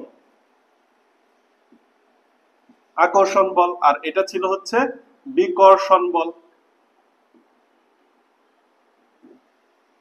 ডিভাইডেড বাই 1.5 হোল স্কয়ার। এটা যদি তুমি ক্যালকুলেটর করো তাহলে তুমি পাবা হচ্ছে 2.4 into 10 to the power 11 Newton. এই হচ্ছে দুইটা বল এই 5 কুলাম্বের উপর প্রযুক্ত হবে। মজার কথা হচ্ছে বল দুইটা একই দিকে, তাহলে মোট প্রযুক্ত বল F equal two F1 plus F2। F1 এর মান পাইছো হচ্ছে 3.6 into 10 to the power 11 plus F2 এর মান পাইছো 2.4 into 10 to the power 11 Newton. এই হচ্ছে মোট বল ইকুয়াল টু, এটাকে যোগ করলে পেয়ে যাবা 6 ইনটু, দেখো 6 into 10 to the power 11 Newton. এই হচ্ছে অ্যান্সার। খুবই সিম্পল ছিল, জাস্ট একটা বস্তুর উপর দুইটা বল একই টাইমে প্রযুক্ত হয়েছে, তাহলে তার উপর মোট প্রযুক্ত বল কত। মোট প্রযুক্ত বল তোমাকে দিকটা হিসাব করতে হবে। যদি একটা ধনাত্মক একটা ঋণাত্মক, তার মানে কি একই দিকে, কারণ প্লাস প্লাস কে বিকর্ষণ করবে, মাইনাস মাইনাস কে আকর্ষণ করবে। এ যেদিকে বিকর্ষণ করতেছে ও ঠিক সেই দিকে আকর্ষণ করতেছে, তাহলে মোট প্রযুক্ত বল একই দিকে কাজ করবে। এই ছিল ঘটনা। এখন যদি দুইটা সমধর্মী চার্জ হয় তাহলে মধ্যবর্তীতে কি হবে? মোট প্রযুক্ত বল কি হবে সমধর্মী চার্জ হলে? আচ্ছা, এখানে একটা কিন্তু গুরুত্বপূর্ণ ম্যাথ প্রবলেম আছে, সেটা হচ্ছে দুইটা সমধর্মী বা বিপরীতধর্মী চার্জ হলে তাদের কোন বিন্দুতে লব্ধি বল শূন্য হবে, অর্থাৎ দুই দিক থেকে সমান বল প্রযুক্ত হবে। এই ধরনের ম্যাথ আমরা করব। তার আগে চলো আরেকটা ম্যাথ দেখা যাক।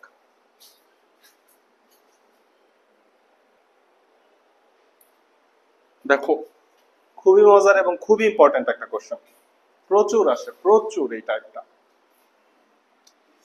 একই আকৃতির ও একই উপাদানের তৈরি দুইটি বস্তু, গুরুত্বপূর্ণ, একই আকৃতি এবং একই উপাদানে সাধারণত সমান পরিমাণ চার্জ থাকে যদি তাদের যুক্ত করা হয়।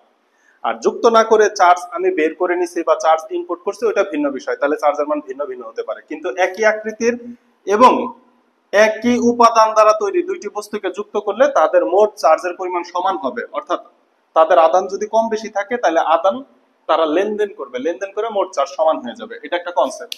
পরে প্রশ্ন করা যায়। দুইটি বস্তুতে একটাতে হচ্ছে 90 মাইক্রোকুলাম, আরেকটা হচ্ছে -20 মাইক্রোকুলাম আধান আছে। এরা 75 সেন্টিমিটার ব্যবধানে থাকলে এদের মধ্যবর্তী তড়িৎ বল কত? এটা হলো প্রথম কোশ্চেন, যে এদের মধ্যবর্তী তড়িৎ বল কত। ভালো কথা, এটা হচ্ছে গ নাম্বারের কোশ্চেন আসবে। এটা পুরো একটা সৃজনশীল একসাথে তোলা হয়েছে।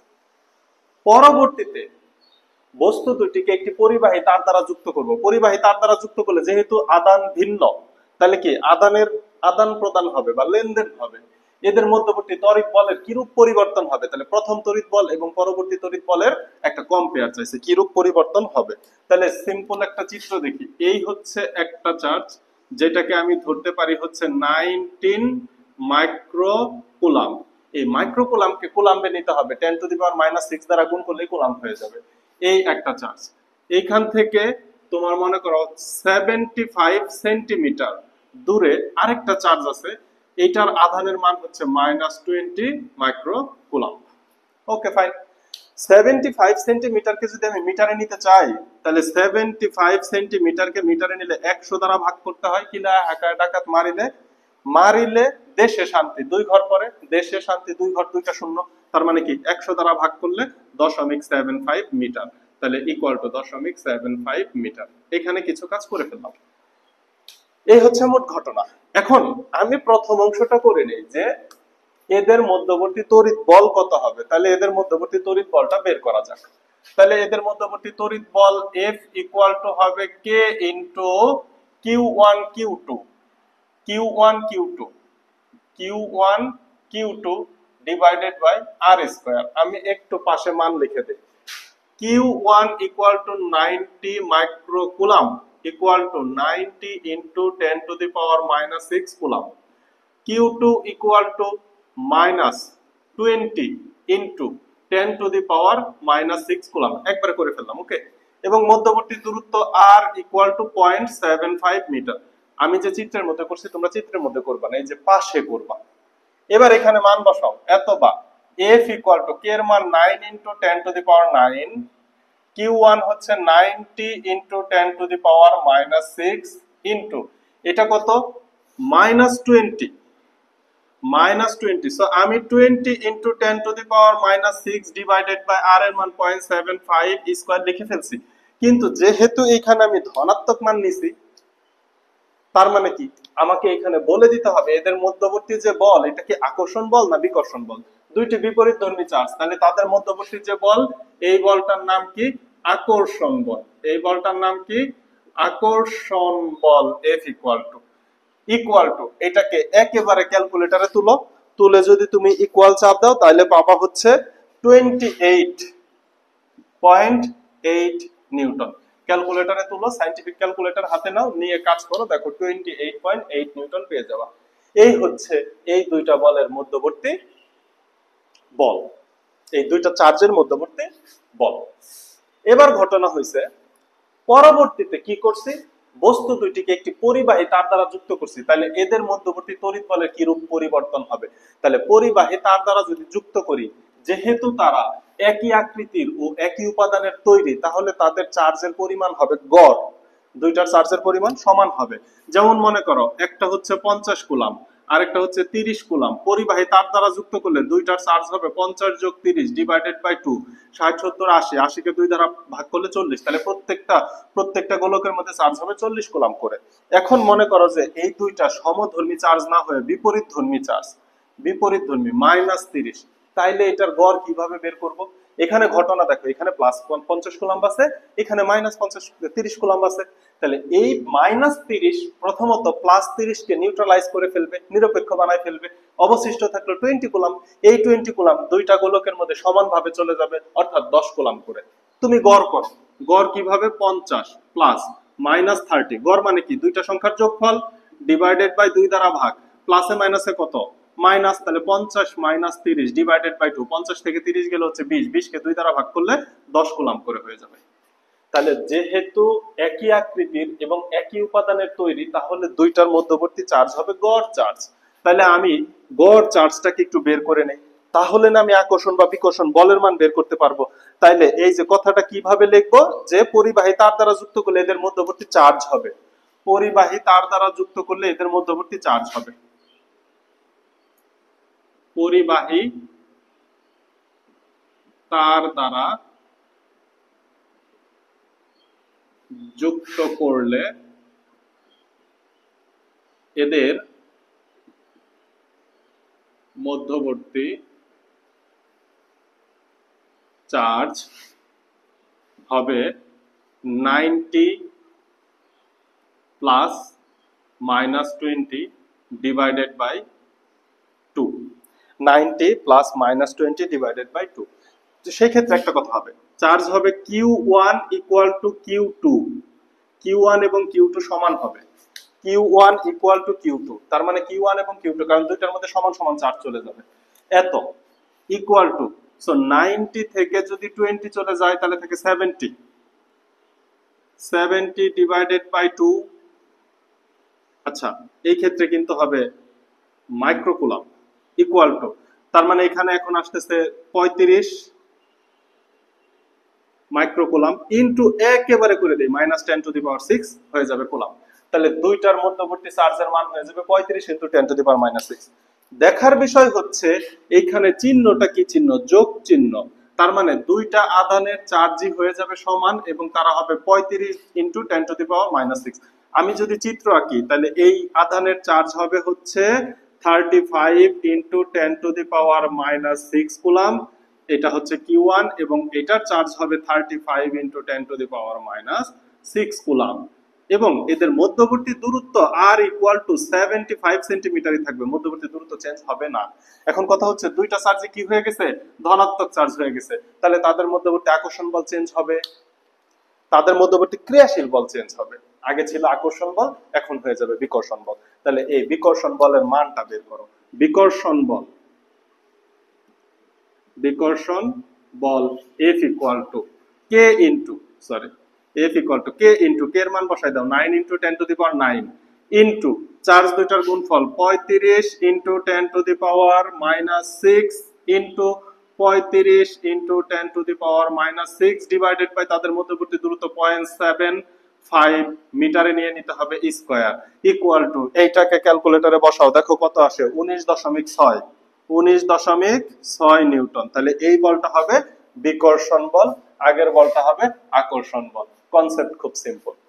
একই আকৃতির একই উপাদান দ্বারা তৈরি দুইটা গোলককে তুমি যদি স্পর্শ করো অথবা পরিবাহী তার দ্বারা যুক্ত করো তাহলে তাদের দুইটার মোট গড় চার্জ সমান হয়ে যাবে। সহজ কথা, যদি চার্জ আগে থেকে কম বেশি থাকে তাহলে চার্জের আদান প্রদান হবে এবং গড় চার্জ সমান হয়ে যাবে। ওই চার্জ বের করে তাদের মধ্যবর্তী আকর্ষণ বিকর্ষণ বলের মান বের করো। তাহলে দেখো আগে ছিল আকর্ষণ বল 28.8 নিউটন, এখন হচ্ছে বিকর্ষণ বল 19.6 নিউটন। তাহলে আকর্ষণ বা বিকর্ষণ বলের কিরূপ পরিবর্তন হইলো কথাটা এখন আমরা ব্যাখ্যা করতে পারবো না। কিরূপ পরিবর্তন হয়েছে, বলের পরিবর্তন হচ্ছে কি বলছে, এদের মধ্যবর্তী তড়িৎ বলের কিরূপ পরিবর্তন হবে, বলের পরিবর্তন তাহলে মাইনাস করে ব্যাখ্যা করে দিবা,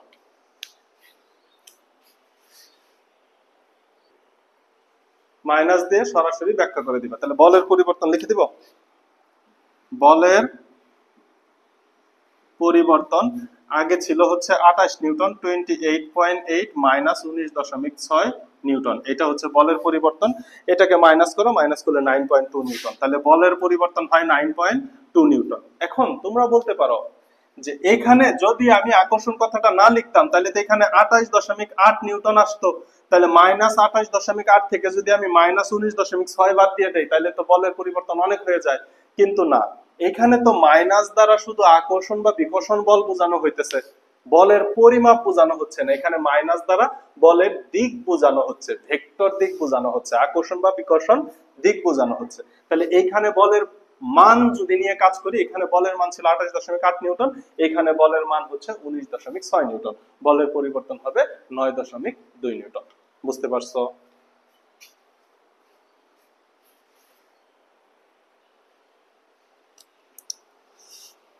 খুবই গুরুত্বপূর্ণ আরেকটা কোশ্চেন দেখো, দুইটি গোলক, একটি গোলক 15 কুলম্ব আরেকটি গোলক হচ্ছে 8 কুলম্ব চার্জে চার্জিত। দুইটি গোলকের ব্যাসার্ধ বা আকার আয়তন কিছু বলে নাই, শুধু বলছে দুইটি গোলক 15 কুলম্ব এবং 8 কুলম্ব চার্জে চার্জিত। এদের মধ্যবর্তী ব্যবধানও দেওয়া আছে 90 সেন্টিমিটার। এদের সংযোগ রেখার কোথায় 2 কুলম্বের একটি চার্জ রাখা হলে সেটি কোনো বল অনুভব করবে না। দুইটা চার্জ দেখো, দুইটা গোলকই কিন্তু ধনাত্মক চার্জে চার্জিত। তাহলে এই হচ্ছে একটা গোলক, এই হচ্ছে একটা গোলক, এদের মধ্যবর্তী দূরত্ব হচ্ছে 90 সেন্টিমিটার ইকুয়াল টু 0.9 মিটার। 90 সেন্টিমিটারকে মিটারে নিয়ে নিলাম। এই গোলকের চার্জ হচ্ছে 15 কুলম্ব, এই গোলকের চার্জ হচ্ছে 8 কুলম্ব, দুইটাই ধনাত্মক। এদের মধ্যবর্তী কোন বিন্দুতে, যেহেতু দুইটা চার্জের পরিমাণ সমান না, একটা হচ্ছে 15 কুলম্ব একটা হচ্ছে 8 কুলম্ব, সুতরাং অ্যাকুরেট মধ্যবিন্দু তো হতেই পারে না। কিন্তু মধ্যবিন্দু কোনো একদিকে, এই যে ছোটটার দিকে, এই দিকে কোনো একটা জায়গায় 2 কুলম্ব চার্জ যদি আমি স্থাপন করি, এই 2 কুলম্ব চার্জ কোনো বল অনুভব করবে না। তাহলে বুঝো, ঘটনাটা বোঝা যাক কেন বল অনুভব করবে না। অ্যাকচুয়ালি বল অনুভব করবে, কিন্তু লব্ধি বল হবে শূন্য। কি ধরনের ঘটনা? মনে করো এইখানে একটা 50 কুলম্বের চার্জ আছে, হ্যাঁ, এইখানে আরেকটা 50 কুলম্বের চার্জ আছে। এখন মাঝখানে কোনো একটা জায়গায় যদি তুমি একটা 1 কুলম্ব 2 কুলম্ব 3 কুলম্ব 4 কুলম্ব যে কোনো চার্জ যদি স্থাপন করো, যে কোনো চার্জ স্থাপন করলে সে এই দিকে বিকর্ষণ করবে, সে এই দিকে বিকর্ষণ করবে। আলটিমেটলি এই জায়গায় যে দাঁড়িয়ে আছে বা এই জায়গায় যে চার্জটাকে স্থাপন করছো, সে দুই দিক থেকে সমান পরিমাণ বল পাবে। বল পাওয়ার ফলে এখানে লব্ধি বল শূন্য হবে। লব্ধি বল শূন্য, লব্ধি বল শূন্য হবে। বল থাকবে না এবং লব্ধি বল শূন্য, কনসেপ্টটা কাছাকাছি, কিন্তু একটু পার্থক্য আছে। পার্থক্যটা বলে দেই, যখন তোমরা হচ্ছে এইচএসসি করবা তখন কিন্তু বিষয়টা খেয়াল করতে হবে। এখানে বলে দিছে কথাটা, এখানে লব্ধি বল বললে কথাটা বেশি স্ট্যান্ডার্ড হইতো। যেমন মনে করো যে তুমি দাঁড়িয়ে আছো, তোমার দুই দিক থেকে দুইটা বাস একই বেগে আসছে, একই বেগে আসছে, একই সাইজের বাস এসে তোমাকে আঘাত করলো। তাহলে দুইটা যেহেতু একই সময় একইভাবে আঘাত করছে, তাহলে দুইটার লব্ধি বল শূন্য। তার মানে কি, তুমি কোনো বল অনুভব করবা না। তার মানে এই না যে তুমি বাইচা থাকবা, দুইটা যখন একভাবে আঘাত করবে তুমি কিন্তু চুপসায়া যাবা। কথা বুঝতে পারছো? তার মানে বল আছে, কিন্তু কথা হচ্ছে কি, লব্ধি বল শূন্য। যে বলে ও বিকর্ষণ করতেছে, ও একই বলে বিকর্ষণ করতেছে, এই জন্য তার কাছে মনে হবে যে কোনো বল নাই, কারণ বিপরীত দিক থেকে বল আসছে। সে কোনো একটা নির্দিষ্ট দিকে যাবে না, সে এই জায়গাতেই স্থির ভাবে থাকবে। এই জন্য বলা হয় যে কোন জায়গায় সে বল অনুভব করবে না। ওকে, এটা আমরা তড়িৎ তীব্রতা কনসেপ্টের মাধ্যমেও করব, এবং এই ম্যাথটার পরেই আমরা তড়িৎ তীব্রতা কনসেপ্টে ঢুকবো। এখন আসো, ধৈর্য নাও হচ্ছে যেহেতু এটার কাছে, তো 8 কুলম্ব থেকে x দূরত্বে এই ঘটনাটা ঘটবে যে x দূরত্বে সে লব্ধি বল অনুভব করবে না। 8 কুলম্ব থেকে যদি x দূরত্ব হয়, সম্পূর্ণ দূরত্ব 0.9 মিটার, তাহলে 12 কুলম্ব থেকে এই দূরত্বটা কত হবে? 12 কুলম্ব থেকে হবে 0.9 মাইনাস x, এত মিটার। কথা কি বোঝানো গেল? তাহলে 15 কুলম্বের জন্য 2 কুলম্ব চার্জ যেই বল অনুভব করবে, এই বলটাকে আমি F1 দ্বারা প্রকাশ করলাম, এই বলটা এইদিকে হবে। আবার 8 কুলম্বের জন্য 2 কুলম্ব এইদিকে বল প্রয়োগ করবে, এই বলটা হবে F2। এই অবস্থানে আসলে মোট বল, মানে ও যে বলে ঠেলবে ও একই বলে ঠেলবে, তো 2 কুলম্বের কাছে মধ্যবর্তী কোনো বল নাই বলে মনে হবে। ওকে, তাহলে তুমি F1 বের করো। F1 ইকুয়াল টু কত? F1 ইকুয়াল টু হচ্ছে K ইনটু এই যে 15 নিউটন, এটাকে আমি Q1 চিন্তা করি, এটাকে আমি Q2 চিন্তা করি, এটাকে আমি Q চিন্তা করি। কেন এই কাজগুলো চিন্তা করব? কারণ আমি যখন মান বসাবো, এই যে এটাকে আমি Q চিন্তা করলাম, শুধু Q, 2 কুলম্ব হচ্ছে শুধু Q।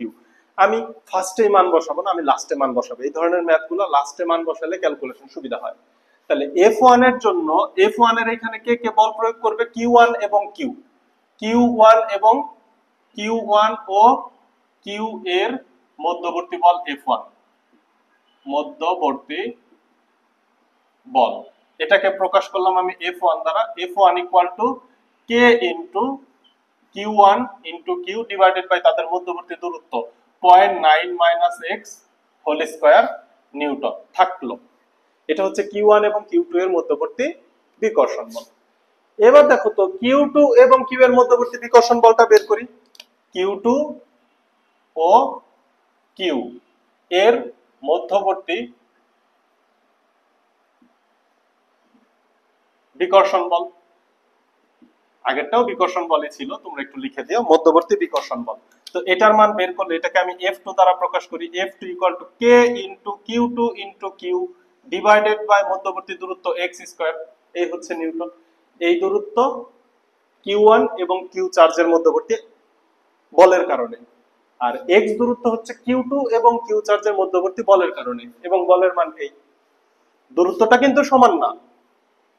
এবার এই কিউ বিন্দু, কিউ চার্জের জন্য এই যে এই দূরত্বটাতে, এই যে এই জায়গায় যে দূরত্ব, এটাকে সি বিন্দু ধরো বা যে কোনো কিছু ধরো, এত কিছু ধরলে অবশ্যই একটু কনফিউশন লেগে যায়। এই বিন্দুটাতে দুইটার মধ্যবর্তী বল সমান।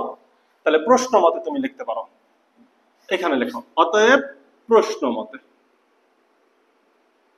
প্রশ্ন মতে ঘটনা কি হবে, F1 = F2 এতবা F1 এর মান কত, K * Q1 * Q divided by হচ্ছে 0.9 - x whole square equal to F2 এর মান হচ্ছে K * Q2 * Q divided by হচ্ছে x স্কয়ার। উভয় পক্ষ থেকে K এবং Q কাটা যায়, এই জন্য আমরা আগে মানটা বসাই নাই। কারণ কি, এখানে 2 কুলম্ব চার্জ তো দুইটার ক্ষেত্রেই, এই জন্য 2 কুলম্ব উভয় পক্ষ থেকে কাটা যায়। এই কনসেপ্টটা তড়িৎ তীব্রতার কনসেপ্ট থেকে ভালো বোঝা যায়, তড়িৎ তীব্রতার কনসেপ্ট দ্বারাও আসে।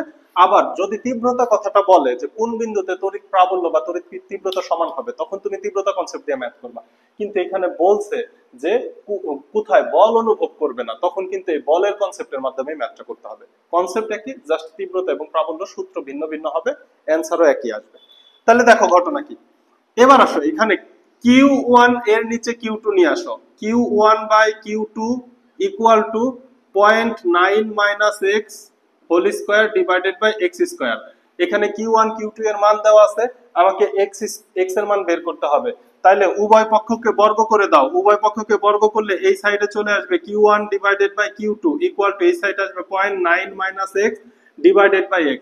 এখানে যে স্কয়ার স্কয়ার হোল রুট আছে, তাহলে উভয় পক্ষকে বর্গমূল করলে এখানে স্কয়ার রুটে কাটা যায়, আর এখানে রুট ওভার Q1/Q2 আসে।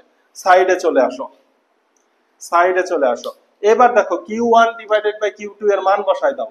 তাহলে আমি এই যেভাবে লিখতে পারি 0.9 - x divided by x equal to root over Q1 এর মান হচ্ছে 15 ডিভাইডেড বাই Q এর মান কত, Q এর মান হচ্ছে 8 এতবা 0.9 - x divided by x 0.9 - x divided by x এটাকে একেবারে করে ফেলবো। কিভাবে করব, 15/8 একবারে ক্যালকুলেটরে বসাই দাও, তাহলেই তো হয়ে যায় 0.1369 1.369 1.369। এবার ক্রস গুণ করে দাও, ক্রস গুণ করলে দেখো মান চলে আসে এত, বা ক্রস গুণ করলে x এর সাথে গুণ করলে 1.369x equal to 0.9 - x minus x টা বাম সাইড আসলে প্লাস x হয়ে যাবে। 1.369x plus x equal to 0.9। এবার দেখো x যদি কমন নাও, x কমন নিলে 1.369 প্লাস 1 ইকুয়াল টু 0.9, অথবা তুমি সরাসরি যোগ করতে পারতা। এতবা x equal to 0.9 divided by 1.369 plus 1। এটাকে একটু ভাগ করো, এটাকে ভাগ করলে 0.9 এটাকে ভাগ করবা হচ্ছে 1.369 প্লাস হচ্ছে 1 ইকুয়াল টু 0.3799 0.3799 0.3799। তাহলে দেখো কি আসে,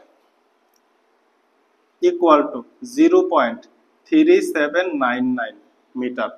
তাহলে x এর মান, এই দূরত্ব যদি 0.3799 আসে, তাহলে এটা 0.9 থেকে মাইনাস x বাদ দিয়ে দাও, তাহলে এইখান থেকেও দূরত্ব পেয়ে যাবা। দেখো বুঝছো কিনা, দেখা যায়। হ্যাঁ, আর তুমি যদি দুইটা বের করতে না চাও, তাহলে এই যে এখানে পাশে আসে অ্যানসার লিখে দিবে এভাবে, অ্যানসার Q2 চার্জ থেকে, বা ওই যে 8 কুলম্ব চার্জ থেকে, 8 কুলম্ব চার্জ থেকে 8 কুলম্ব চার্জ থেকে 0.3799 মিটার বা 37.99 সেন্টিমিটার দূরে কোনো বল অনুভব হবে না, কোনো বল অনুভব হবে না। আচ্ছা, এই জায়গায় আমি তোমাদের আরেকটু কথা বলি। দেখো, তোমরা যদি সমাধান একটু সহজ করতে চাও, দেখো আমি এখানে কি ঘটনা ঘটাইছি, ব্যস্তকরণ হাবিজাবি অনেক কিছু করছি। সমাধান সহজ করতে চাইলে আমি একটু ম্যাথের টেকনিক তোমাদের দেখাই দিই। ঘটনা অ্যান্সার কি আসবে, তোমাদের লিখতে হবে না, আগে যা লেখছো তাই, এখন শুধু একটু দেখবা ঘটনা কি। দেখো, আমি এক্স এর মান বের করবো, এক্স কে বাম সাইডে আনলে আমার জন্য সুবিধা। তো এইখানে যখন আমি সাইড চেঞ্জ করলাম, তখন এটাকে যদি একটু ফ্রেশ করে লিখি, আমি বোঝানোর জন্য ফ্রেশ করে লিখি, Q1 divided by 0.9 minus X এর উপরে whole square equal to Q2 divided by X square. এই ছিল কাটাকাটি করার পরে। এখন দেখো, যেহেতু এক্স এর মান বের করবো, এক্স কে বাম সাইডে নিয়ে আসো, X square divided by 0.9 minus X whole square equal to, উপরে আছে Q2, এই Q1 টা নিচে আসলে ভাগ হয়ে যাবে। দেখো, ক্রস গুণ করে দিছি। এইবার উভয় পক্ষকে বর্গমূল করো, একই ক্যালকুলেশন, একই কাহিনী হবে, একই ক্যালকুলেশন হবে। বুঝতে পারছো?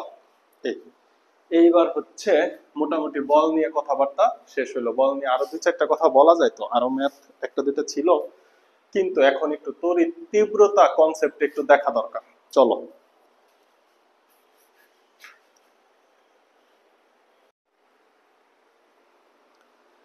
দেখো, টপিক হচ্ছে তড়িৎ ক্ষেত্র বা ইলেকট্রিক ফিল্ড।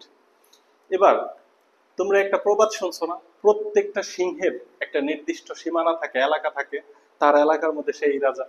বা প্রত্যেকটা বাঘের একটা নির্দিষ্ট এলাকা থাকে, এই এলাকার মধ্যে অন্য কোনো বাঘ প্রবেশ করতে পারে না। প্রত্যেকটা কুকুরের নির্দিষ্ট এলাকা থাকে, এই এলাকার ভিতরে অন্য কোনো কুকুর প্রবেশ করলে সে ঘেউ ঘেউ করে ওঠে। এরকম প্রত্যেকটা চার্জের নির্দিষ্ট একটা এলাকা থাকে, যে এলাকার মধ্যে অন্য কোনো একটা চার্জ বা আদান আসলে সে তার উপর আকর্ষণ বা বিকর্ষণ বল প্রয়োগ করবে। এই যে যে এলাকা, এটাই হচ্ছে তার ক্ষেত্র, তড়িৎ ক্ষেত্র। মনে করো এইখানে একটা প্লাস কিউ চার্জ আছে। এখন এই দূরত্বে তুমি একক চার্জ প্লাস Q1 চার্জ, যদি তুমি প্লাস কিউ স্মল চার্জ, একক চার্জ 1 কুলম্ব চার্জ যদি তুমি স্থাপন করো, তাহলে সে কি তাকে এই যে এইদিকে বিকর্ষণ করবে না, এইদিকে বিকর্ষণ করে দিবে না, এই বলে করবে কিনা? এখন এই প্লাস চার্জটাকে যত সামনে নিয়ে আসবা, বিকর্ষণটা তত বেশি হবে। অর্থাৎ এর কাছাকাছি তার তীব্রতা বেশি, এখান থেকে যত দূরে যেতে থাকবে তার তীব্রতা কমবে। এবং অনেক দূরে তুমি একটা চার্জ স্থাপন করছো, যেটা হচ্ছে যে ওর এলাকা থেকে বাহিরে, সেই ক্ষেত্রে কিন্তু এই প্লাস কিউ চার্জটা এই কিউ চার্জকে বিকর্ষণ বা আকর্ষণ কিছুই করবে না। তার মানে কি, সে তার ক্ষেত্রের বাহিরে আছে। তেমনি ভাবে এই চার্জটাকে যদি এখানে নিয়ে যাও, কিউ চার্জকে যদি এখানে নিয়ে যাও, তাহলে দেখো তো এই বরাবর বিকর্ষণ করবে, এফ বলে। কিউ চার্জটাকে যদি এখানে নিয়ে যাও, তাহলে কি এই কিউ চার্জকে এই বরাবর বিকর্ষণ করবে। কিউ চার্জকে যদি এই দিকে নিয়ে আসো, তাহলে কি দেখো তো এই বরাবর কিউ চার্জটাকে বিকর্ষণ করবে কিনা। কিউ চার্জটাকে যদি এই দিকে নিয়ে আসো, মনে করো এখানে নিয়ে আসছো, তাহলে এই বরাবর বিকর্ষণ করবে। কিউ চার্জটাকে যদি এই দিকে নিয়ে আসো, তাহলে এই বরাবর বিকর্ষণ করবে। কিউ চার্জটাকে যদি এইখানে নিয়ে আসো, তাহলে এই বরাবর বিকর্ষণ করবে। এবং এটা হবে একটা ত্রিমাত্রিক, এখানে তো দ্বিমাত্রিক অঙ্কন করা হয়েছে, তার মানে গোলকের মতো সেন্টার থেকে চারোদিকে বিকর্ষণ করবে, উপরে নিচে ডানে বামে চারোদিকে বিকর্ষণ করবে। তাহলে এই যে দেখো, কিউ চার্জ থেকে একটা একক চার্জকে বিকর্ষণ করতেছে, এই যে যে রেখা বরাবর বিকর্ষণ করে, এই রেখাগুলাকে একচুয়ালি বলা হয় বলরেখা। এগুলাকে কি রেখা বলা হয়? বলরেখা। এগুলা কাল্পনিক রেখা। কাল্পনিক মানে একটা চার্জের তীব্রতা বোঝানোর জন্য আমরা এরকম কিছু কাল্পনিক বলরেখা কল্পনা করে নেই, চিন্তা করে নেই যে এই কাল্পনিক বলরেখার মধ্যে কোথায় চার্জের মান বেশি হবে কম হবে। সো চার্জটা যদি তুমি এইখানে স্থাপন করো, সাপোজ এইখানে স্থাপন করলাম, তখন কিন্তু সে বলের মান বেশি পাবে। কথা কি বোঝানো গেল? তাহলে কি কাল্পনিক বলরেখা। এবং এটাকে যদি তুমি একটা সার্কেল করে দাও, তাহলে এই যে এই ধরনের একটা সার্কেল পাচ্ছ, এটাই হচ্ছে কিউ চার্জের তড়িৎ ক্ষেত্র। এই যে সার্কেল বরাবর হচ্ছে কিউ চার্জের তড়িৎ ক্ষেত্র। তার মানে এই সার্কেলের মধ্যে যদি কোনো চার্জকে তুমি প্রবেশ করাও, তাহলে সে একটা, যদি ধনাত্মক চার্জ প্রবেশ করাও সে একটা বিকর্ষণ বল অনুভব করবে, এবং যদি ঋণাত্মক চার্জ বা ঋণাত্মক আদান প্রবেশ করাও সে হচ্ছে একটা আদর্শ আকর্ষণ বল অনুভব করবে। সো এই যে যে কিউ চার্জটা, এই যে যে কিউ চার্জটা, এই কিউ চার্জের তড়িৎ ক্ষেত্র হচ্ছে এটা। এবং এখান থেকে বলরেখা বিষয়টা, কনসেপ্টটা দেখো। বলরেখা বিষয়টা দেখতে অনেকটা কি সূর্যের মতো না? ছোটবেলায় যখন হচ্ছে সূর্য অঙ্কন করতাম, সূর্যের আলোক রশ্মি এইভাবেই দিতা না, সূর্যি মামা ওঠেন হেসে চিত্র আঁকার সময়, তো বলরেখাটা এরকম সূর্যের মতো। তাহলে দেখো প্লাস চার্জ হতে, প্লাস আদান হতে বলরেখা নির্গত হয়, প্লাস আদান হতে বলরেখা নির্গত হয়। এখানে আমি আরেকটা ছোট চিত্র দিই। মনে করো এখানে একটা মাইনাস চার্জ আছে, এটা হচ্ছে মাইনাস কিউ চার্জ। সো এইখানে যদি তুমি একটা প্লাস চার্জ দাও, তাহলে এই মাইনাস চার্জটা এই প্লাস চার্জটাকে নিজের দিকে এইরকম ভাবে কি আকর্ষণ করবে না? এখানেও যদি একটা প্লাস চার্জ দাও, সে কি নিজের দিকে আকর্ষণ করবে, তখন বলটা হবে এই দিকে। এখানে একটা প্লাস কিউ চার্জ দাও, তাহলে আকর্ষণ বলটা হবে এইদিকে। এইদিকে যদি দাও কিউ চার্জ, তাহলে আকর্ষণ বল হবে এইদিকে। এখানে একটা কিউ চার্জ দাও, আকর্ষণ বল হবে এইদিকে। তাহলে এখান থেকে কি স্পষ্ট বোঝা যাচ্ছে? এখান থেকে স্পষ্ট বোঝা যাচ্ছে যদি আদানটা ঋণাত্মক হয়, তাহলে বলরেখা হচ্ছে ঋণাত্মক আদানের দিকে যায়। সহজ কথায় ধনাত্মক আদান থেকে কাল্পনিক বলরেখাগুলো বের হয় এবং ঋণাত্মক আদানের দিকে কাল্পনিক বলরেখাগুলো যায়। এবং এই যে যে একটা রাউন্ড শেপ হইলো, এই যে একটা সার্কেল হইলো, এটা হচ্ছে মাইনাস কিউ চার্জের জন্য তড়িৎ ক্ষেত্র। এই তড়িৎ ক্ষেত্রের ভিতরে তুমি যদি একটা ঋণাত্মক চার্জকে দাও, তাহলে এই মাইনাস তাকে বিকর্ষণ করবে, আর একটা ধনাত্মক চার্জে দিলে এই মাইনাস কিউ চার্জ তাকে আকর্ষণ করবে। তাহলে এই যে যে একটা চার্জ যতটুকু জায়গা জুড়া, তার একটা তীব্রতা বা প্রখরতা থাকে বা তার একটা প্রভাব থাকে, এই অংশটাকে বলা হয় ওই চার্জের তড়িৎ ক্ষেত্র বা ওই চার্জের ইলেকট্রিক ফিল্ড। এবং ধনাত্মক চার্জের থেকে কাল্পনিক বলরেখা বের হয়, ঋণাত্মক চার্জের দিকে কাল্পনিক বলরেখা প্রবেশ করে। এই বলরেখাগুলো কাল্পনিক রেখা, এগুলো সরল রেখাও হতে পারে, বক্ররেখাও হতে পারে। এই বলরেখা একটা আরেকটাকে বিকর্ষণ করবে। এই বলরেখা কখনো একটা আরেকটার উপর দিয়ে ওভারল্যাপ করবে না, একটা আরেকটার উপর দিয়ে গমন করবে না, সরে যাবে, সরে গেলে সবগুলাই সরে যাবে, ধনাত্মক থেকে বের হবে, ঋণাত্মকে গিয়ে শেষ হবে। এখানে এই বলরেখার ঘনত্ব যেখানে বেশি হবে, সেইখানে হচ্ছে তড়িৎ তীব্রতার মান বেশি হবে। এই ধরনের কয়েকটা চিত্র তোমাদের বইয়ে দেওয়া আছে। সো এই তড়িৎ ক্ষেত্র বলতে বুঝছো তো, যতটুকু জায়গা জোড়া একটা চার্জের প্রভাব থাকবে, প্রাবল্য থাকবে, সেটাকে বলা হয় তড়িৎ ক্ষেত্র, ওই চার্জের জন্য ক্ষেত্র। সো এই বলরেখা নিয়ে দুই চারটা চিত্র তোমাদের বইয়ে দেওয়া আছে, তোমরা একটু দেখো ঘটনা কি হয়। প্লাস প্লাস চার্জ পরস্পরকে বিকর্ষণ করে, আর বলরেখাগুলো কি একটা আরেকটাকে কখনোই উপর দিয়ে অতিক্রম করবে না। তাহলে দেখো এই বরাবর যে রেখাটা বের হবে, এই রেখাটা এই রেখার প্রভাবে এই যে এরকম ভাবে বেঁকে যাবে, এই যে এটা এইদিকে বেঁকে যাবে। এই বরাবর যে রেখাটা বের হবে, এই বরাবর রেখাটা বের হবে, এটা এইদিকে বেঁকে যাবে, এটা এইদিকে বেঁকে যাবে, বলরেখাগুলা এরকম ভাবে বেঁকে যাবে। বুঝতে পারছো? আর এই দিক থেকে যেগুলা বের হবে সেটা তো এদিকে যাবেই। এরকম অসংখ্য বের হবে, অসংখ্য গুলাই যেভাবে বেঁকে যাবে। এই যে এখানে একটা ভ্যাকুয়াম বা ফাঁকা জায়গার সৃষ্টি হবে। কথা বুঝতে পারছো? এই দিককার গুলা যেগুলা, এগুলো এদিকে থাকবে, সমস্যা নেই, এইভাবে থাকবে। আর যদি একটা প্লাস এবং একটা মাইনাস হয়, সেই ক্ষেত্রে কি হবে? এই যে মাইনাস থেকে প্লাসের দিকে যেয়ে প্রবেশ করবে, এই যে এরকম যতগুলো আছে এগুলা মাইনাস থেকে প্লাসের দিকে যেয়ে প্রবেশ করবে। এইভাবে অসংখ্য হবে, অসংখ্য ঢোলের মতো দেখা যাবে। এরপরে যেগুলো যাইতে পারবে না, ওগুলো ওই বরাবর লম্ব ভাবেই থাকবে, এই যে এগুলো এরকম ভাবেই থাকবে।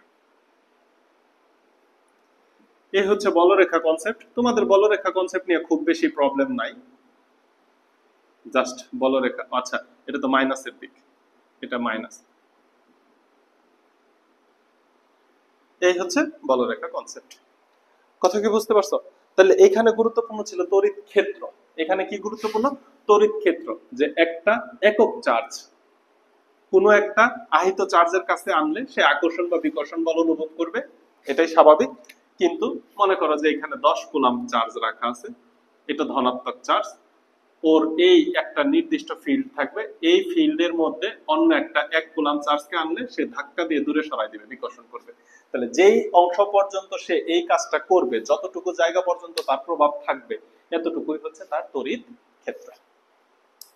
তড়িৎ ক্ষেত্র কনসেপ্টটা বোঝার পরে এখন তোমার কাছে যেটা ইম্পর্টেন্ট হয়ে গেল সেটা হচ্ছে তড়িৎ প্রাবল্য।